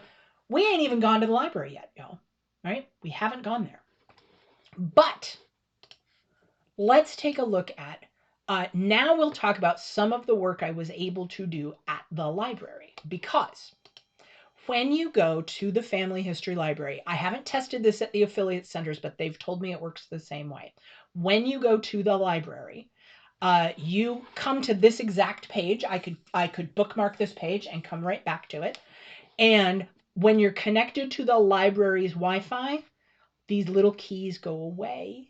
The little keys disappear, and you just get the little cameras because you're in and you're able to access it from there. Woo!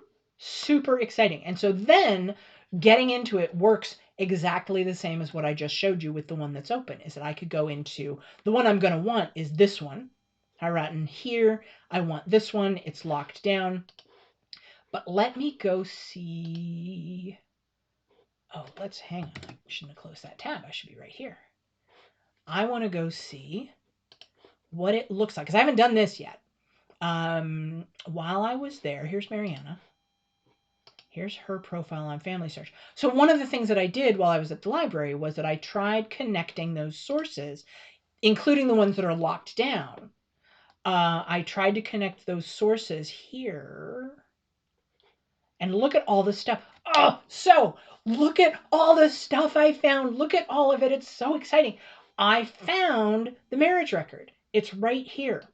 And I linked it. View the original document. Go to Film Viewer. Boom. Right, we're going to be blocked. We can't look at it from home. Super disappointing. However, now I can show you the exciting thing, which is here on Ye Google Drive. Because while I was at the library, the download button exists. And remember, I have my laptop there. So I can simply hit the download button and it goes to my laptop. And let's see if we can find it. It's right here. So I downloaded it because of course I did. This is how it works. And let's find them on the, where are they on this page? There they are. Look. There they are. Check it out. That's that same unpronounceable town. Pomiechin. Sorry, Poland. I don't know. I got to go practice. Heinrich Rabine. I don't know what this says. Mariana Gazella, right? We got to go look. They've written it as a J. That's a J because that's actually Jung's something. Somebody who speaks German is going to remember the word for that. It means a single young man, I think. Mariana Gazella Jungfrau, which means not previously married. This must be the village where one or the other of them is from in that nearby. So I think that's where the Gazellas lived. This says ditto. So then I got to scroll and say, what is that? Right. And then you got to look at this stuff. I'm not even 100% sure if that's in German, Polish, or Latin. Just off, I can't tell because OMG, the handwriting, right? Yeah, I don't know. So that's something. Don't know what that is, so I'll have to puzzle that out. Those look to me like ages, right? Groom's age and bride's age, most likely. Then what we have here is a date. I don't know what this says, but it does say 22nd of August, 18. That's a 5. We know because that's where we're at, 58. I don't know what this word is. And then these are going to be presumably witnesses, right? And Anton Gazella is Mariana's brother. And then we have August something, Schmidt or Schmidtke. And I don't know who they are. I haven't seen that surname in the family before, so I don't know if that is a relative or a friend, right? But Anton is clearly someone who's standing up for the bride because that's her brother. August might be somebody who has a connection to the groom. I don't know. But we get, this is what's exciting, right? Is when we looked at the index record, all we had was the year. We had that it was in Przodkowo, which is the parish or the county, but we didn't have the village. I don't think the indexed record told us their ages, which we now have. It did give us their names. It didn't say whether they were single or had been previously married, which you can start to, and then any other notes that might be in here could be really useful in understanding what information is there about your family. And then I'm still puzzling out what are some of these other words that are written in here and do they matter? And then getting, this is, I've not actually seen sponsors or witnesses recorded on marriage records very often, but they're very common on baptism records. And so you'll get the sponsors. Sometimes those are transcribed in an index, but sometimes they're not. I would say more often they're not. And so all of this is why, like, hey, you knew they were married in 1858 in Przodkowa is not good enough. Well, this gives us a lot more clues, potentially. A lot more clues that we can use to try to reconstruct the rest of the family. It also helps me zero in on confirming, do I have the right record for the right people? Because oftentimes your family records are going to be names that are more common. Right? I'm lucky that Rabine and Gazella, Rabine in particular in this area is not a common name. And it is frequently misspelled. So I spend a lot of time trying to see, am I looking at the right record? Well, knowing this village name is going to help me that if I see things connected to this village, I'm more confident that that's a record related to my family. If I'm seeing a baptism record for one of her siblings, and it names Martin Gazella, but maybe not his other, spouse or whatever. The fact that I knew Anton Gazella was a sibling, and I know this because he migrated to Wisconsin and lived next door to them. Right. And then I found the birth records linking them to the same parents and so on. So I'm reconstructing this whole family because it helps me be more confident that these records go together. So I have learned new things, including the specific date that they were married. I'm assuming it's 22nd of August is the date the ceremony took place, but it's possible that that could be the license issued. And I don't know until I figure out how to read the column headings. But I know it's in that ballpark, which is pretty exciting.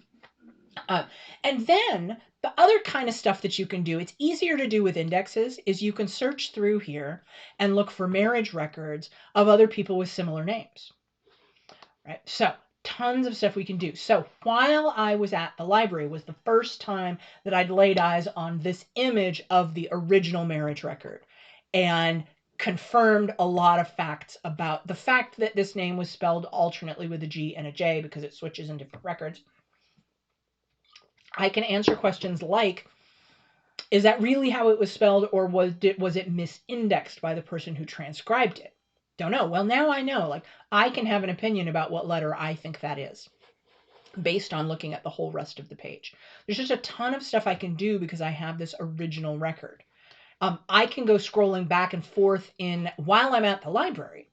I can go page through. I didn't in this case, but I can page through and look for other people from that village. Maybe even collect up. Remember, that's a tiny village, 450 people. So if I go through and find other marriages that are recorded in that village, even if they don't have the same names, I may be able to reconstruct that they are related families at some time in the future. So I might just go jot down other surnames that are in that village because those might be cousins, right? Tons of stuff that I can do with access to this data. So boom, that was a starting point. That was part of the exciting research that we did at the Family History Library. And all of that was as simple as show up at library, bring computer, join Wi-Fi, go to page, click camera, done. But right, so a scroll through, find your stuff, right? Boom, all of it is right there. That part is really, really easy. And they don't mind as long as you don't make a mess, right? Like you can have a sippy cup of water and you can sit there. And I'm here to tell you, 3 days, I went in for pretty much 8 hours every day and just sat on International B1 floor film at their workstations and worked through the first day. I did all these ones that were just these ones with the little keys where I knew that a record I wanted was probably on that film and I just wanted to find it, grab it, take it home, deal with it later. So how do we do this? Let's talk a little bit about prepping for the trip. I'm going to do, hang on. I am going to show you. This is not a thing that I sensibly built before I went. I had kind of gotten started half-heartedly building it before I went, but I really didn't have a sense of what I wanted to do until I got there. And what I ended up doing, I am going to go ahead and take these off for now. What I ended up doing was, because remember that the library is only open from 9 to 5, so I'm there from 5 until bedtime. With the library closed, I'm in my hotel. I sure as heck don't want to go out in Utah because they ain't wearing masks reliably. I'm not going to dinner. I'm not going to sightsee. I'm going to go to my hotel, lock myself in my room, and order DoorDash to be dropped outside the door. I don't want to see any people. What can I be doing while I'm in there the rest of the time? I said, well, in the evenings, I'm going to take my time making sure that I'm prepared for the next day's research, that I know exactly what I want to do. And while I was sitting in the hotel room, oh, do you have a list of specific? Yes, exactly. I had a list of specific things that I knew I was going to find that I couldn't get to from home, and that was why I wanted to go. And I had kind of put together maybe a dozen of them. And so what I realized as I started to get kind of acclimated to what was in the library was I felt like I really did not want to sit in that incredibly valuable library on that incredibly valuable Wi-Fi and do any task that I could do from home. That felt like I would be wasting my time there, right? I didn't pay to go do things that I could do from home. I didn't pay to be in for the trip, to be in the library for those precious hours, to do anything that was possible to do even from the hotel room. So as soon as I got there, I started to get a better idea of how that was going to flow. And I sorted out what is a task I want to set aside and do in the hotel tonight versus what is a task I want to do right now that's going to help me find things. And so something that I would recommend is using those index records, finding indexes of stuff that you want. And this will be true for any country, any origin, any set of years, is find out what records exist. And clearly you want to first find out what records can you get from home, and you want to maximize those. Could keep you busy for years like it did for me before you even need to make a trip. The indexes themselves got me a lot of puzzle pieces put together and names that kind of went together and years and villages. And you can do cool stuff like read the Wikipedia page about the village and look at pictures of the village. Like there's a ton of stuff you can do. And you can start to drop into a to-do list somewhere. Where are the places where you hit a roadblock? So I had the index record for this. I was quite confident, right? Here it is. This is the Rabine Gazella marriage record in 1858. But what I originally did, I'll just go ahead and hide this for now, is this is what I started with. Let me move this over a little bit so you can see it in the middle of the screen. There, that's better. Yep. So what I started with was, let me just run through, I said, let me run through the tree and let me find, because I'd taken notes on all the information that I got out of the indexes. I knew which ones I had. I can show you that. That's in here. So here's an example.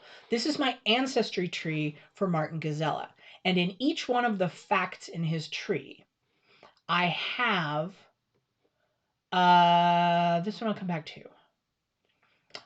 Aha.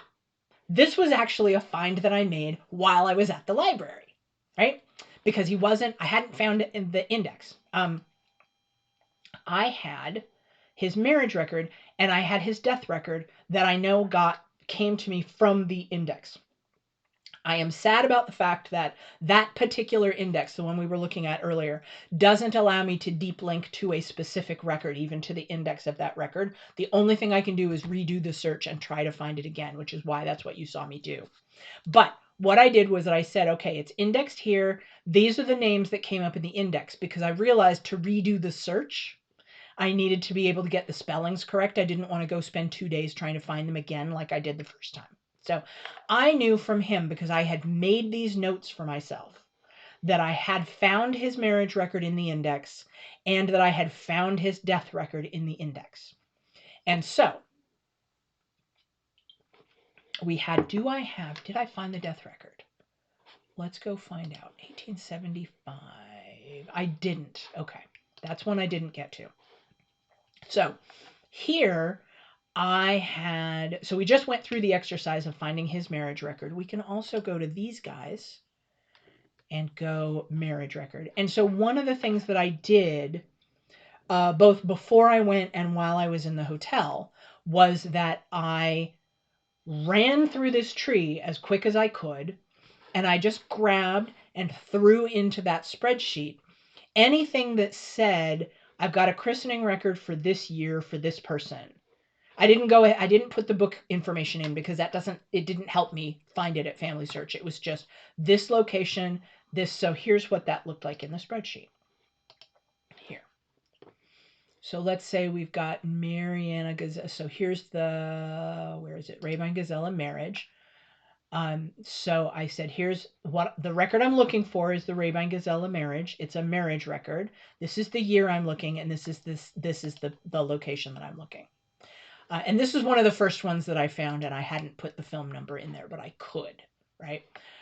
As I started kind of tearing through all of these, one of the things I did in the hotel room in the evening was I went through the tree and I said, so let's hide this, and this will give you a better idea of kind of what I was looking for. So I went through the tree and I just said, this person, baptism, this year, this town. Barbara Rabine, in this case, still haven't found her baptism record anywhere, not in the indexes, not anyplace else. If you look at the progression, let me sort these guys.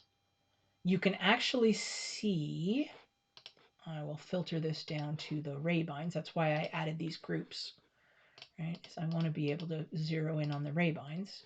Okay, so here's all the records relating to the Rabine family specifically, that one branch of that tree. And I've got them in chronological order. And you can actually see this really interesting thing, which is the Przodkova records. And that went to that little village that had the different name. But the record at Family Search is under Przodkova. So I know that her father was baptized in that town. Her parents were married in that town. She was baptized in that town, village, parish, and married in that parish. But their first child was born in Zukova. The Z actually has a little dot over it, and I don't remember what the little dot does. So they were in Zukova, and then they had, did I find that? I don't remember. Zukova was their first 4 children had been baptized in Zukova. And then Johann had actually been baptized. I'd found him in the index in this whole other town, meaning the family probably moved. It was not close enough by to say, oh, they just went to a different parish that day because of construction or something. It was actually a different village. So they clearly moved. And then this is grandfather being buried back in his home village. He didn't move, right? But the Heinrich and Maria family then moved, and you saw this with me, right? That their remaining 5 children were baptized in Oliva. And remember that we saw all of those in the index. So that means that we now know that they moved a couple of times. And they lived in Oliva for actually nearly 10 years, maybe more, right? Because this one doesn't count. This is grandpa passing away back in his home village. This is also grandmother passing away back in her home village. So we skip those. In fact, here, I'll hide those. We'll hide that. We'll hide that. Because that gives you a better idea of what we're looking for is that, and I'm going to hide this burial for the moment. There. Is here we are missing the baptism for Barbara. Based on her age, which we know from her death records in Wisconsin, because she migrated. Based on her age, we think she was born around 1866. And she sits right between the time when they were in Zukova and the time they were in this other place that I'm not going to try to pronounce. And then we have Susanna, who also migrated, and her burial death records show that she was born about 1871. So she may have been between. We also don't know for sure that they didn't live somewhere else in between that I haven't found yet. So that was some stuff where I don't actually know which record I'm looking for, and I'm fishing. And what I will tell you is on this particular trip, I very quickly gave up on the idea of fishing Like, this would require me to look at every parish record in Zukova between 1863 and 1869, scanning for Barbara Rabine with gosh knows what spelling and who knows what handwriting. And that could potentially be a lot of pages. And then I've got to look in this other village from 1863 to 1869. And then I might have to branch out and start looking at what are some parishes between those two places, right? If I don't find her. So that one, hunting for Barbara, was going to be a lot of work. I did actually do a little bit of scanning in, I think, Zukva, and I think I did not find. Let me see if it says. Yep, sure enough. Right. So I looked in a couple years worth of both of those around her birth date. The other possibility is that birth date might be wrong. So I looked in these two and I looked in this one and I made a note to myself that I did not find them. Right. And then I realized, if we go back to family search, that these are the ones with the little keys above the little camera. And what that means is I'm going to be able to go to my affiliate library, which is 5 minutes from here, and take all the time I want sifting through a lot of records looking for the ones that I can't find. It is also possible that she was never baptized because they may have been moving.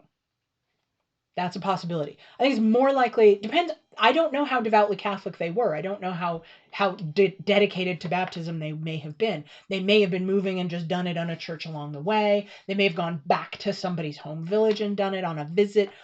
I don't know, right? So that's a lot of work. And I realized very quickly I was going to be able to come back to my home and do it at my local affiliate library without burning my travel time. So the thing I decided, so the Rabines were the first day's worth of research that I did. And that was where we got some amazing stuff, right? So check out all these ones that say found. Those are all records that I knew from the index. It probably existed and I knew roughly where to look. What was very exciting for me was that Martin Gazella, the only reason that I knew his baptism date is because I had his age from his death record, which was indexed, right? So his death record is down here. These are some of the other records, right? His death record is here, and it said he was about 75 years old, I think it said. And so we knew we were looking in this vicinity. But as a result of doing the searching, and that one is actually, I think that one is, yeah, that one is actually in this bunch that we can even go look at that one from home. But I think I hadn't found it yet. And so we were able to confirm not just the year, but I also got the specific date, found the record, got the date, got his parents' names, plugged those into the tree. I now have a whole other generation of the tree. Unbelievable. I also found a burial for one of the children who died in infancy. I did not find the other two. And then something that I started doing in the evening. So I added a column for status so that I could make a note of who I had found after I found them, and which ones I didn't find and where I looked, so that I don't go back and look there again, unless I just don't trust myself because I was in a hurry, which is plausible, right? And I started in the evenings at the hotel room, but of course I could do this at home, going through on this page and saying, what is the film number that I'm going to be looking for? Which film do I think is going to have this record based on the record type and the date here? Where do I think that record is going to be found? And I decided between day 1 and day 2. So day 1 is pretty much everything you see on the screen right now is what I found in my first day. And that was from arriving at the library about 11:30 in the morning after my flight and checking in at I think I arrived about noon. So I had flight, drove to the town, checked into the hotel, went to the family history library, had to screw around trying to find parking. Oh, by the way, the West Temple parking lot, which is at the corner of North Temple and West Temple, is about a half a block away. If you're driving to Salt Lake, that is the place to park. It's $5.25 for the whole day, and you don't have to move the car. There is street parking that I found first, which was fine, but it's $4 for 2 hours, and you have to move your car after 2 hours. And then I found, so go to the West Temple parking lot. Alternately, Hang on, quick detour here.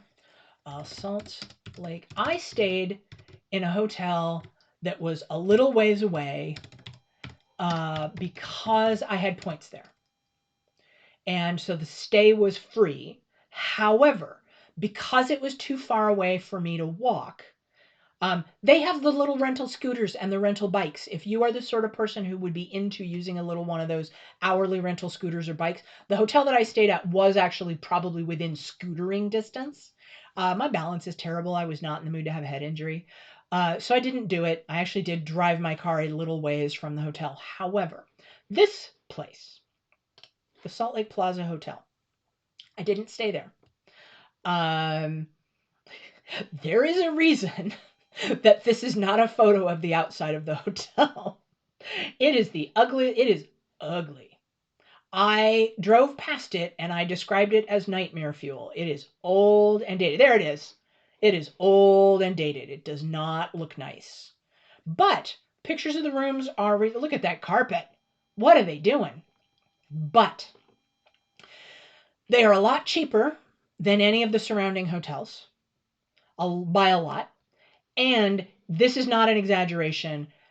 You step out the back door and you are at the Family History Library. They are that close to each other. They are right next to each other, which means you do not need to rent a car. You just get a taxi ride to the Salt Lake Plaza Hotel. You stay there. You walk, right? The hotel, this is the hotel, is right here. That is is that the Family History Library? One of these is the Family History Library. I think it's this one. That's the tabernacle. No, it's right here. It's literally this building. They are almost touching each other. Can I zoom in on that? It's really, really that close. So I would have to say, they are not paying me to say this. There we go. Yeah, this is the picture, right? This is it. This is what we're looking at. That's the hotel. That building is literally the Family History Library. That's how close they are, right there. So if I were to do it again, because this is sad, the amount of money that I saved by using points to pay for the hotel was offset by the amount that I had to pay to rent a car and park the car. If you take a taxi to the Salt Lake Plaza Hotel and walk to the family library every day, you have no car fees, and the hotel is pretty cheap. It is cheaper than what I paid for the rental car. So my recommendation for travel is that if you are only going to Salt Lake for the Family History Library, if that's all you're planning on doing, which for me it was, I was planning on knocking out those days. The Family History, this is a picture taken from the hotel, so that's what it has views of. That's very nice. The History Library is right, oh, you can't see me. Hang on. This is from the hotel looking out. The family that's the Mormon Tabernacle of the famous choir. The library is right here. So it really is that good of a location. I haven't stayed there. It might be horrible. I am going to absolutely stay there the next time.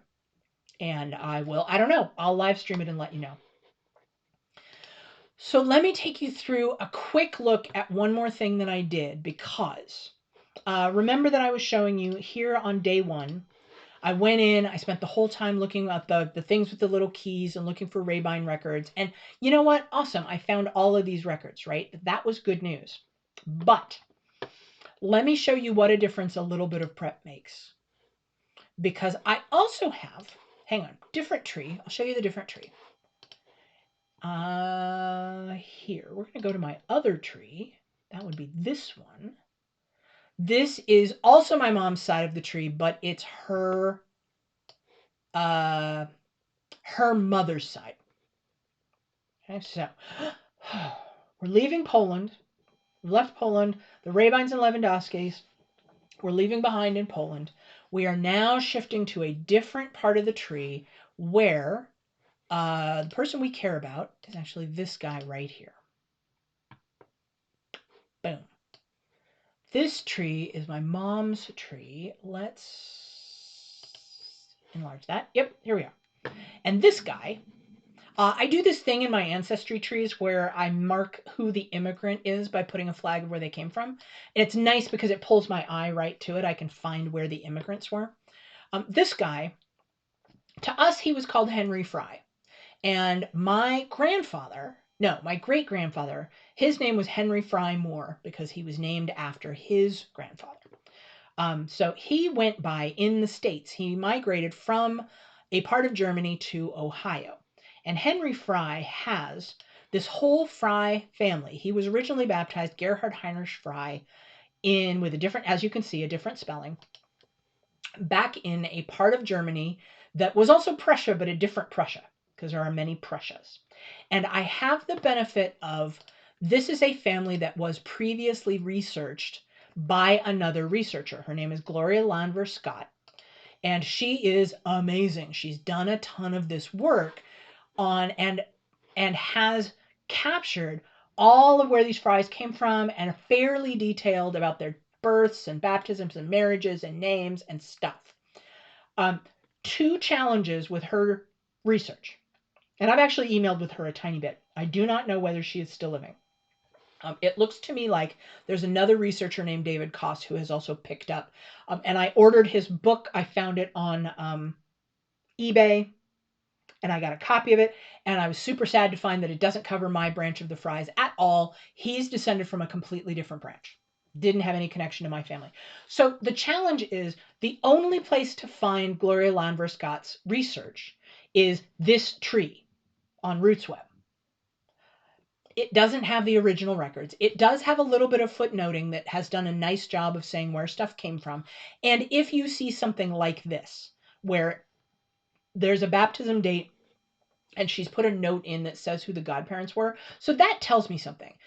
What that specifically tells me is she's seen the real record. A real record exists and she's looked at it. But I don't have it. I can't see it. I have a nice amount of detail out of it, and I trust her research. I trust that it was decently well done, but I don't have the originals, and I am someone who likes the originals. Here's my second problem. My second problem with this is that Gloria Landver Scott is descended from a different branch of the Fry family than I am. And therefore, when we get to somebody like, can we please open her record up? Come on.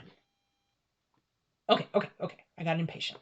When we get here, Maria Christina Elizabeth Schulte is in my tree right here.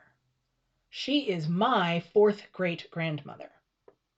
However, Gloria Landver Scott didn't research her for the same reason that I didn't research Gloria Landver Scott's maternal ancestors or whatever, because I don't care, because they're not related to me. And Gloria Landver Scott didn't have any reason to research the Schulte family because she's not descended from them. So on her tree, I hit a dead end here. And I don't know from this tree who Maria Schulte's parents were or her family. I have reasonable confidence that we have her right death record and that we have her right marriage record, because they're in here in pretty good detail. And I think Gloria Landver Scott has seen them, or David Koss, or both. But I also don't know. There's some big gaps here between children. I don't know if they might have had other children. There's a bunch of other stuff that I don't know, and I would like to. So I want to dig in and do more of the research myself and find the originals. So what I did in one of my hotel evenings, let's go look at the Fry group. Patink. Is that the whole Fry group? Boom! Look at all these records. Look at all these records. I went tearing through my tree. And I had, again, these are records that I have reason to believe exist, because in this case, two things. Gloria Landver Scott had them in her tree, and Ancestry has some of them in a German records index that I had already searched and found a ton of stuff, including I had found a good amount of stuff on Maria Schulte's family. I was pretty sure. I suspected that that was going to be hers. And so we'd gone up through the whole tree. Where is Maria Schulte? So we have Anna Grotman here, and we have this person, and I had some questions, and I had some mysteries around some of the names. This Anna Berelman,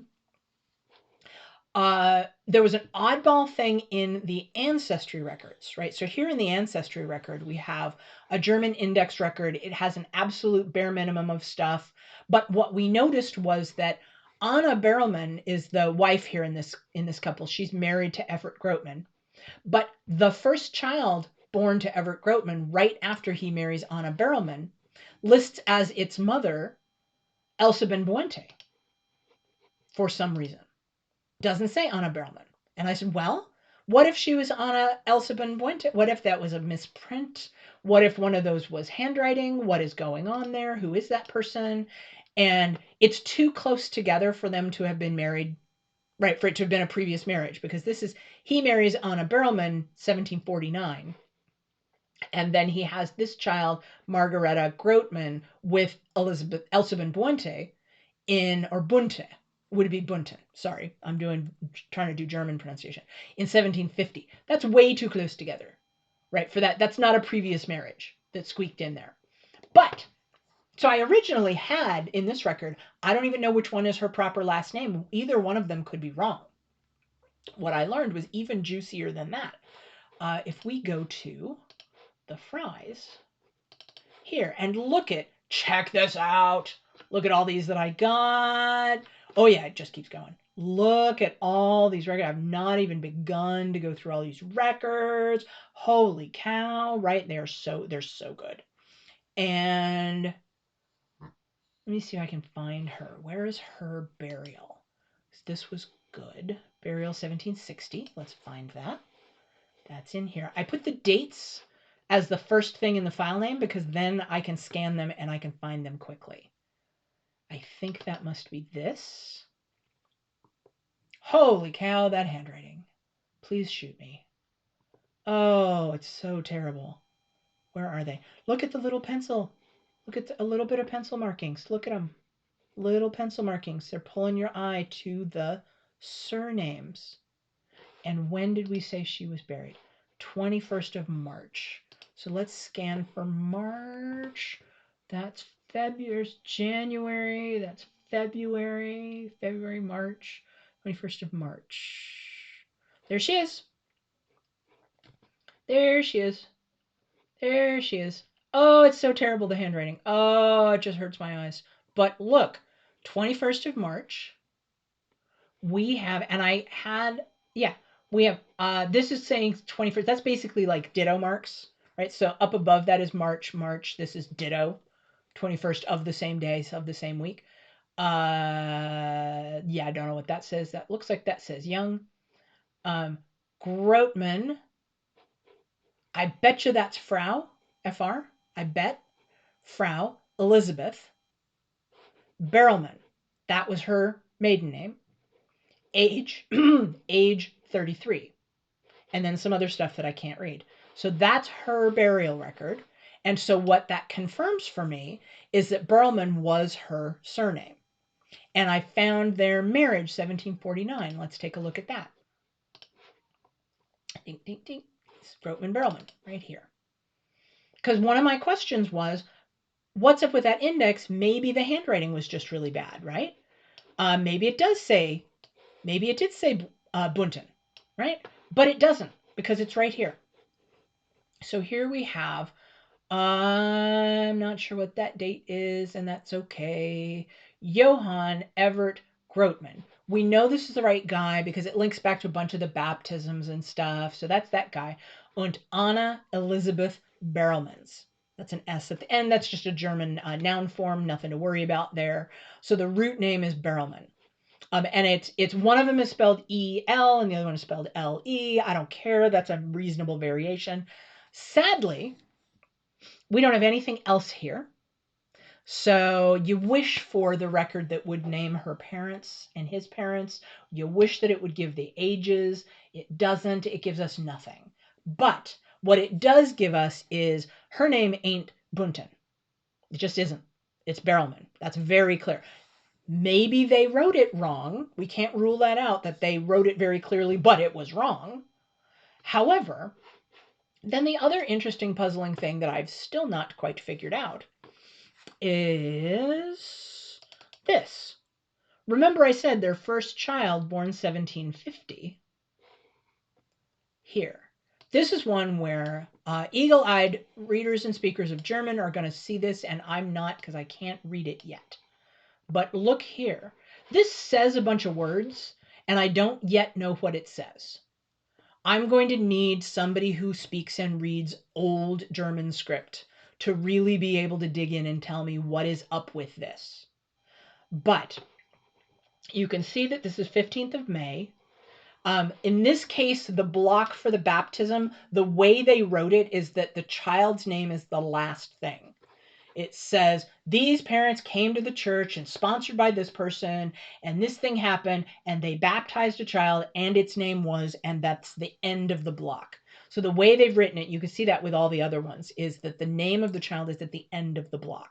So Margareta Elseben is the name of the child who was baptized.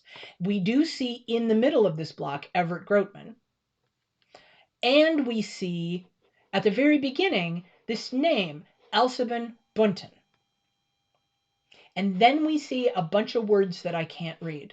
And what I'm wondering, but I don't know, is I'm wondering if a bunch of those words say the unmarried Elseben Bunten came to the church to baptize her daughter, Margareta Elseben, and she told us that that the child's father is Everett Groteman, but she ain't married to him. I wonder if it says something like that, but I don't know for sure. So that's something that I'm going to be doing some research to try to figure out. But it made it very clear, because what it don't say is it does not say Anna Elizabeth or Elizabeth Berleman anywhere in this record. Does not say. So could they have gotten it wrong? Maybe. It's not that big a village. I feel like the clerk or the pastor knows who this person is. Right? So they did not stutter, right? That's clearly Elseben Bunte. That's clearly Everett Groteman, and there's only one. We know from looking through all the other books, there isn't a different Everett Groteman. He's the only one. And that's this child. So now I have the pieces that are going to go into figuring out this mystery, which is going to be really fun. And look at all this stuff. So just to wrap up, because we're over time, but I'm having fun. Just to kind of wrap up and talk about preparation. Prep. Whew. Being prepared. Here's the thing that made this a big deal. You will recall that I said on here, we'll just go look, right? On day 1, I spent more than 5 hours and I got this much stuff. Because I didn't have the film numbers, I had the villages, and I wasn't, I didn't have them all in a list. I kind of was putting the list together as I went and putting them in here, because I'm like, wait a minute, how do I keep track of the ones I've found and the ones I've looked for, right? I have no idea. So I was creating, and this is how far I got on day 1. Exciting finds, new data, some new names, super valuable. I was psyched when I came back. I texted everybody. I'm like, I found stuff. It was worth it, right? Found it. But this is how far I got. In the hotel, then that night, I went cranking through the tree with my hotel time, and I said, boom, I want to know what I'm looking for. And I knew that the reason I wanted to prioritize the Fry family at some point was this. Hang on, let me go show you. Oh, I had done this, which was a lot of work that I kind of used but didn't use as much, which was just keeping track of all the records that existed and where they were. And so here we have, this is the church in where the Fry family comes from, the church in Shala. And Shala, I'm assuming that's roughly how it's pronounced, is in the northwest corner of Germany. It's very close to what is now the Netherlands. It's practically on the Dutch border. And this is why being at the Family History Library was super duper important, was this right here. 2 things, actually. I forgot to say, 2 things ended up being really important. Normally, remember, I was cranking through stuff and I said, hey, wait a minute. Now that I understand that these ones here with the little keys, I can go get at my local affiliate, I can maybe defer on those and start to focus on these guys with the little microfilm, because these ones have not yet been digitized. So at the library, thank goodness I know how to navigate libraries because of like college, right? But like there is just walls and rows upon rows of all these cabinets containing microfilms. And this film number is how you go locate the particular microfilm, you get the little box and you come and you use one of their special workstations and you run it through the little reader. And thank goodness nowadays they have scanners. So it's not the old school microfilm reader with the screen. It is a computer scanner that's going to bring up those records and you scroll through them using computer controls. The software is a little sus, but not terrible. And I said, okay, well, clearly I want to zero in on this record. Maybe I can defer this record. But I discovered an interesting and unwelcome thing. And I'm sure glad that I accidentally found this out while I was at the library. I went and remember I said that when you're at the library and you're on their Wi-Fi, the little key goes away. And you just click on it and you just open it up because it knows that you're on their network. Yay. But the day that I came in to work on the Fry family, I came to this page and I noticed that the little key was still there. And I said, well, that's weird. I wonder if it still thinks I'm on the Wi-Fi. And when I clicked through to it, remember that we saw the message that said you have to view it at an affiliate library. Remember that? This doesn't say that. This says you may be able to view this image by visiting one of our partner sites with a legal record custodian. Okay, so now I got to explain to you why, because I actually didn't know the answer to this until I went to the family history library. Why are some of the records locked and you have to go to the library to view them? Is that just some cynical ploy to get you to come into the library? It isn't. It turns out. It turns out that these records are still considered to be owned by the municipality or the archive or whoever that has, I assume it must be who has the originals or something. I don't know, right? But they set the terms for how you can view the records. So if they have, let us say, that some entrepreneurs in Poland set up the Polish version of Ancestry.com and they want to charge you a fee to see the records, but they're the old 1950 scans that the Family History Library has a copy of. And so that site might say, and I'm making this up, that site doesn't exist as far as I know, but somebody who owns the Shala records has specified that the Family History Library cannot show them digitally to anybody. So, however, and I don't know the legal reasons for why this works, but it does. However, what I wanted, because I was so bummed, like, the sad thing is nothing on these pages actually tells me who that is. Like, who's the legal custodian of the record at all? And that I'm a little bummed by. It doesn't actually say. Access insurance, no circulation, yada, yada, yada. So there's some specifics here of whoever owns the Shala records wants you to get it through them, except I'm frustrated that it doesn't tell me on this page how to do that. But we still have this film number. And so what I noticed was that we have this film number. And I was going to have to go get this one anyway because I had some key records on this one, which is only on microfilm. So I went looking in the cabinet for this one. And I said, well, gosh, while I'm here, why don't I see if 0, 1, 2, and 4 are also here next to 3? And they were. So the Family History Library can't show me the digital images, but they have the microfilm. It is there. It's there. And so I spent, and if you look at my list, I spent about a day and a half on my wish list here. I made a note to myself on any of these that were microfilm, but here was the thing that sort of blew my mind. That's not even all of them. Yeah, let me just filter down to a single one of these films. This one. 530820. One film had that many records in it. That's how many records are in it. How many is that? Let's make Google count for me. It had roughly 81 records were in there. Some of them even on the same page as each other, because these are families that are like, this was, you go up and get into your ancestors, you got 4 or 5 different families, and they're all baptizing children at the same time, and your aunts and uncles and cousins are all right there. And some of them, anyway, amazing. It's amazing. Found tons of these records. Didn't find all of them, right? Made a note like this one wasn't where I expected it to be.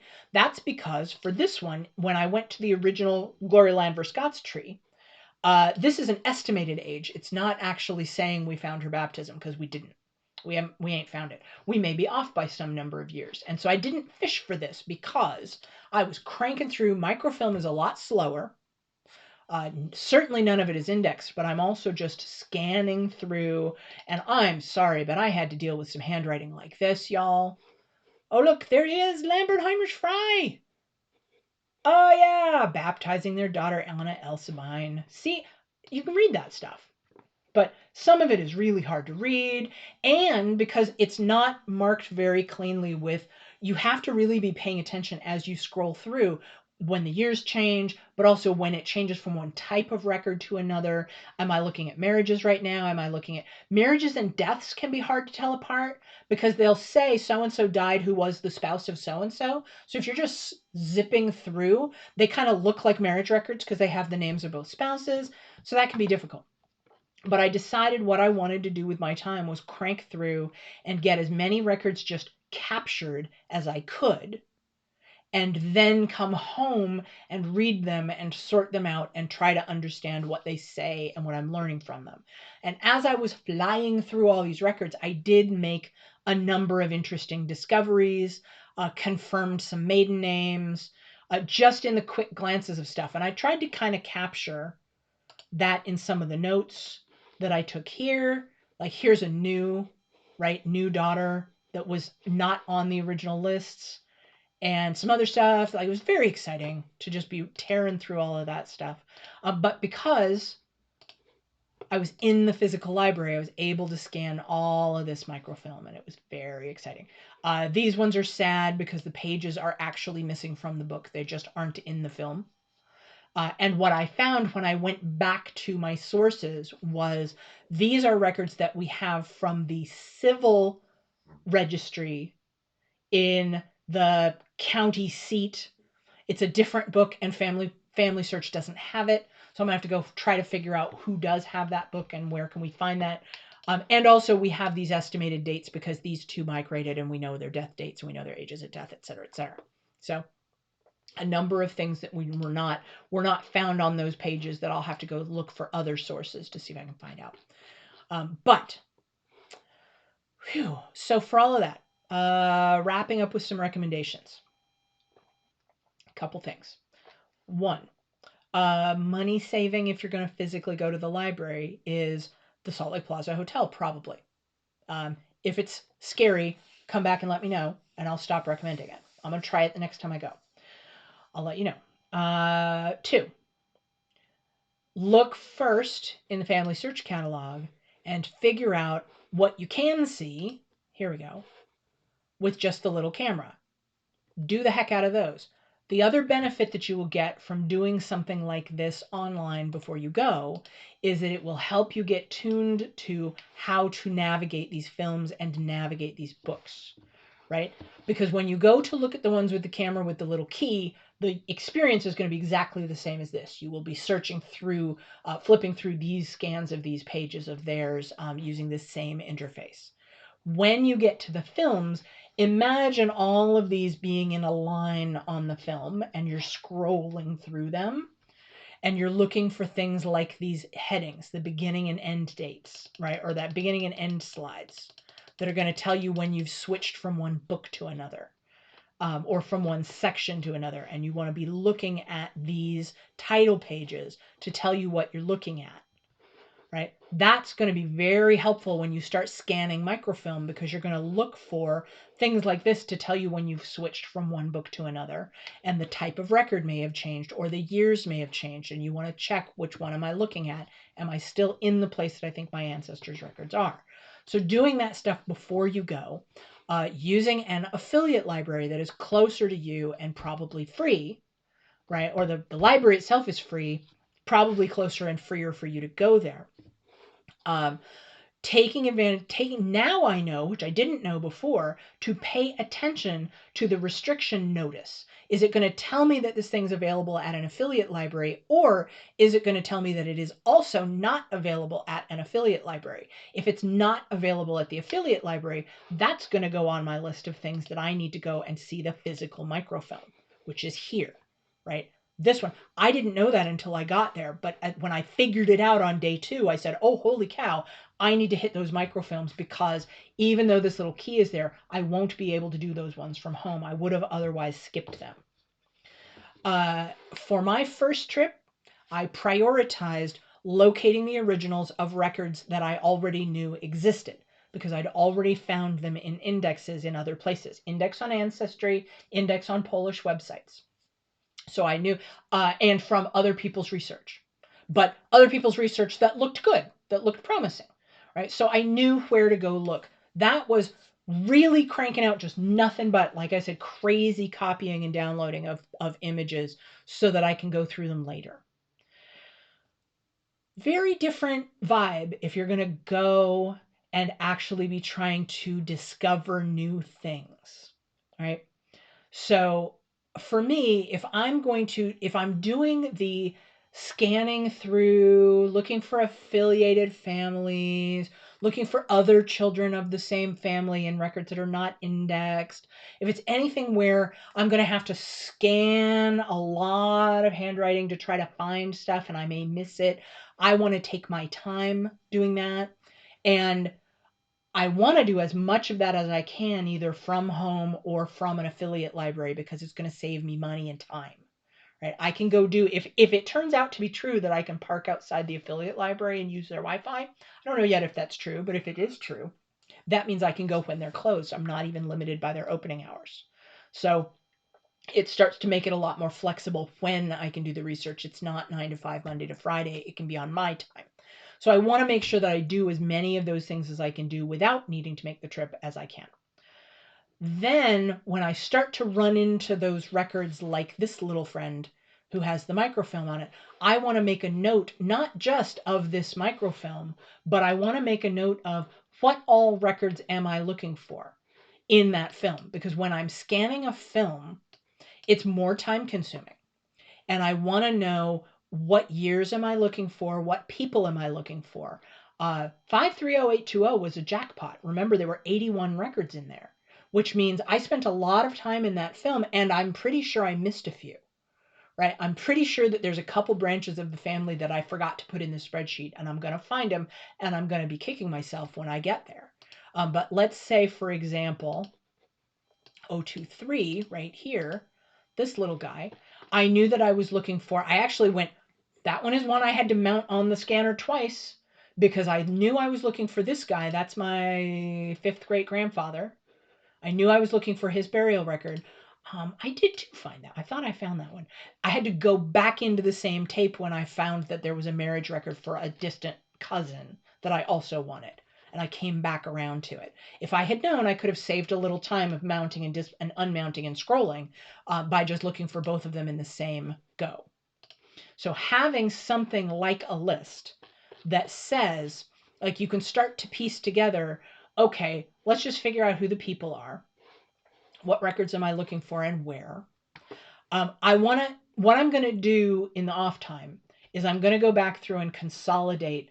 This was my list of what all records exist and where are they, and I was trying to keep track of those. And then which ones do I want to search? Well, like one of these records corresponds to as many as 80 of these people's records. I want to find a way to put those together a little bit better. I want to have something be like a clickable link to that page. Couple things I learned that I wanted to do. I always think I'm going to be better at keeping things in my head and keeping them straight in my head than I am. I really have to be more diligent about writing things down and making notes.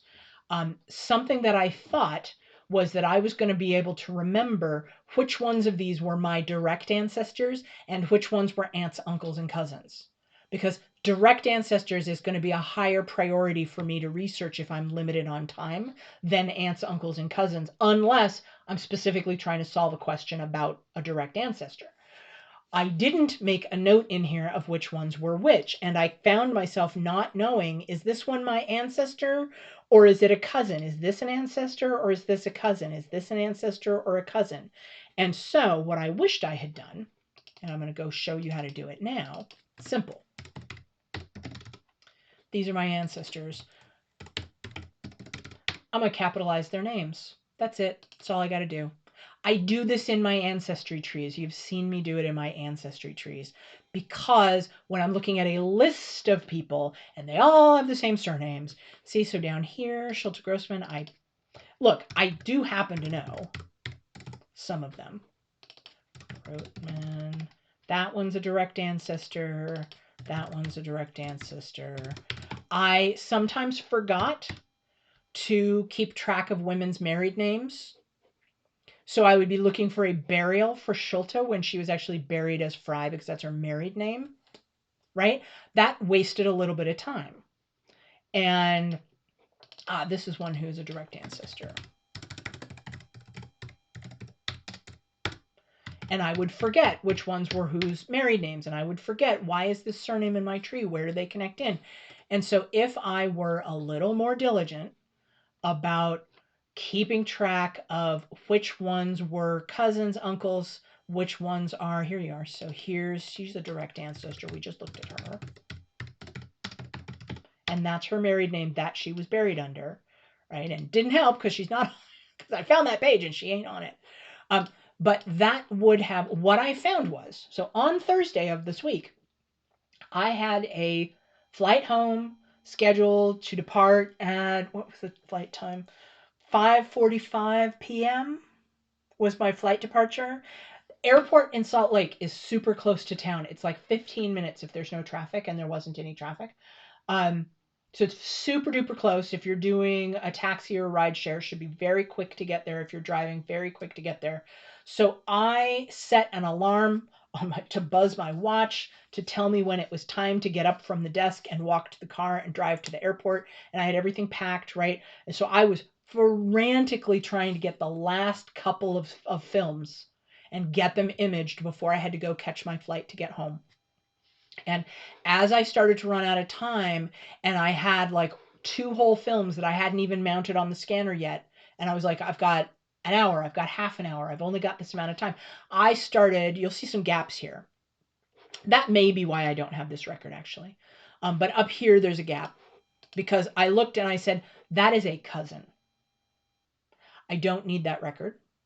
I'm throwing that overboard. I will get them another time, right? This is the burial of someone. It's in a different village. I didn't even find their thing. But like on a couple of these, I said, it's not going to be worth it.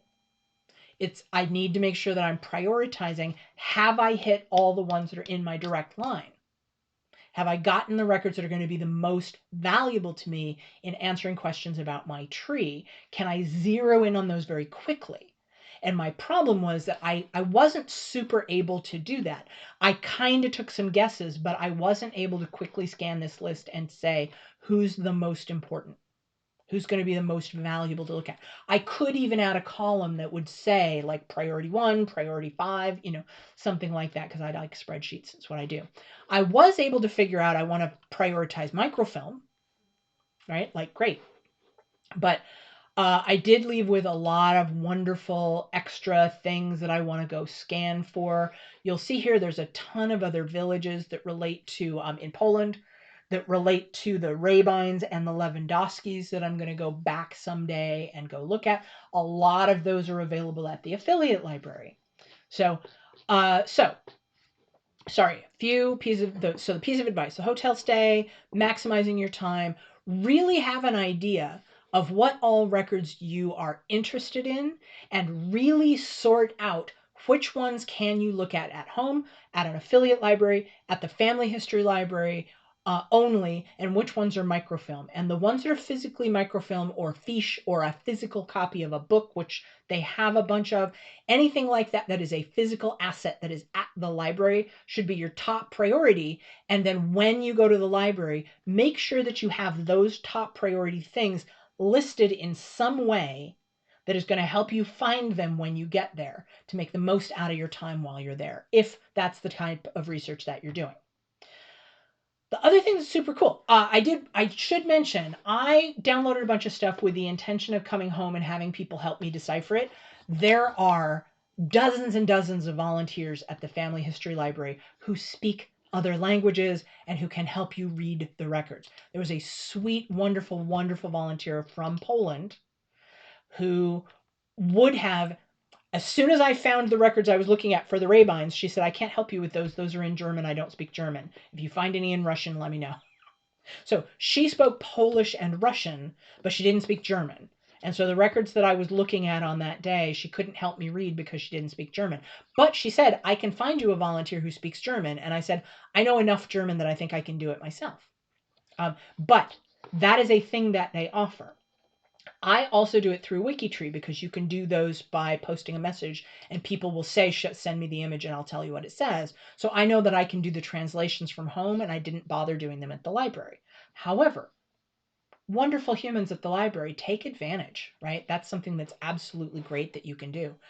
And again, I'll say, if you have absolutely no idea where to get started, if you don't know where your people came from, if your dead end is the 1850 census, like it is for so many people, it is well worth sitting down and talking to some of their volunteers because they know what they're doing. And if you go in with just what you have and where you're stuck, they do have terrific people who can help you work that out. And I do recommend it. It's a lot to do if you're traveling. So I will say again, you can also come right here to the stream. We stream irregularly at twitch.tv/basketcase. If you're watching this on YouTube, that's where you can find these live streams. When I stream, it's typically on Sunday mornings. But reach out to me, leave me a comment or send a message through my channel or leave me a comment on a YouTube video and we can talk about when do we want to get together and do your research. My point here is, yes, I do have exciting stuff I'm still doing with my trees, but I get bored with my trees. I'm stuck on a lot of things and I've maxed out my knowledge on a lot of things. So I am actually delighted to help other people because it gives me a way to use what I know how to do something interesting. So with that, hope this has been helpful to you in understanding, man, tip of the iceberg in terms of the resources that are available at the Family History Library in Salt Lake through the Family Search website. Again, all of this stuff is free. We have barely scratched the surface of what's available. I spent most of today zeroed in on the international records that they have because they have those better than Ancestry does. And so that was why I was devoting my time here. U.S. records, Ancestry. It's not that there's more, it's that they're easier to search because they're better indexed. So let me know what you thought. If you're watching on YouTube, leave me a comment. Share with your friends. Let me know what you like here because if it turns out that recording these videos for you all to watch later is more helpful to you and we can have these conversations in the comments, yeah, maybe. I might be up for that. But do indeed join us at twitch.tv/basketcase if you can. Be fun to have you. Thanks to everybody who joined today, and thanks for everybody in the chat. Thanks for joining. I will see you next time.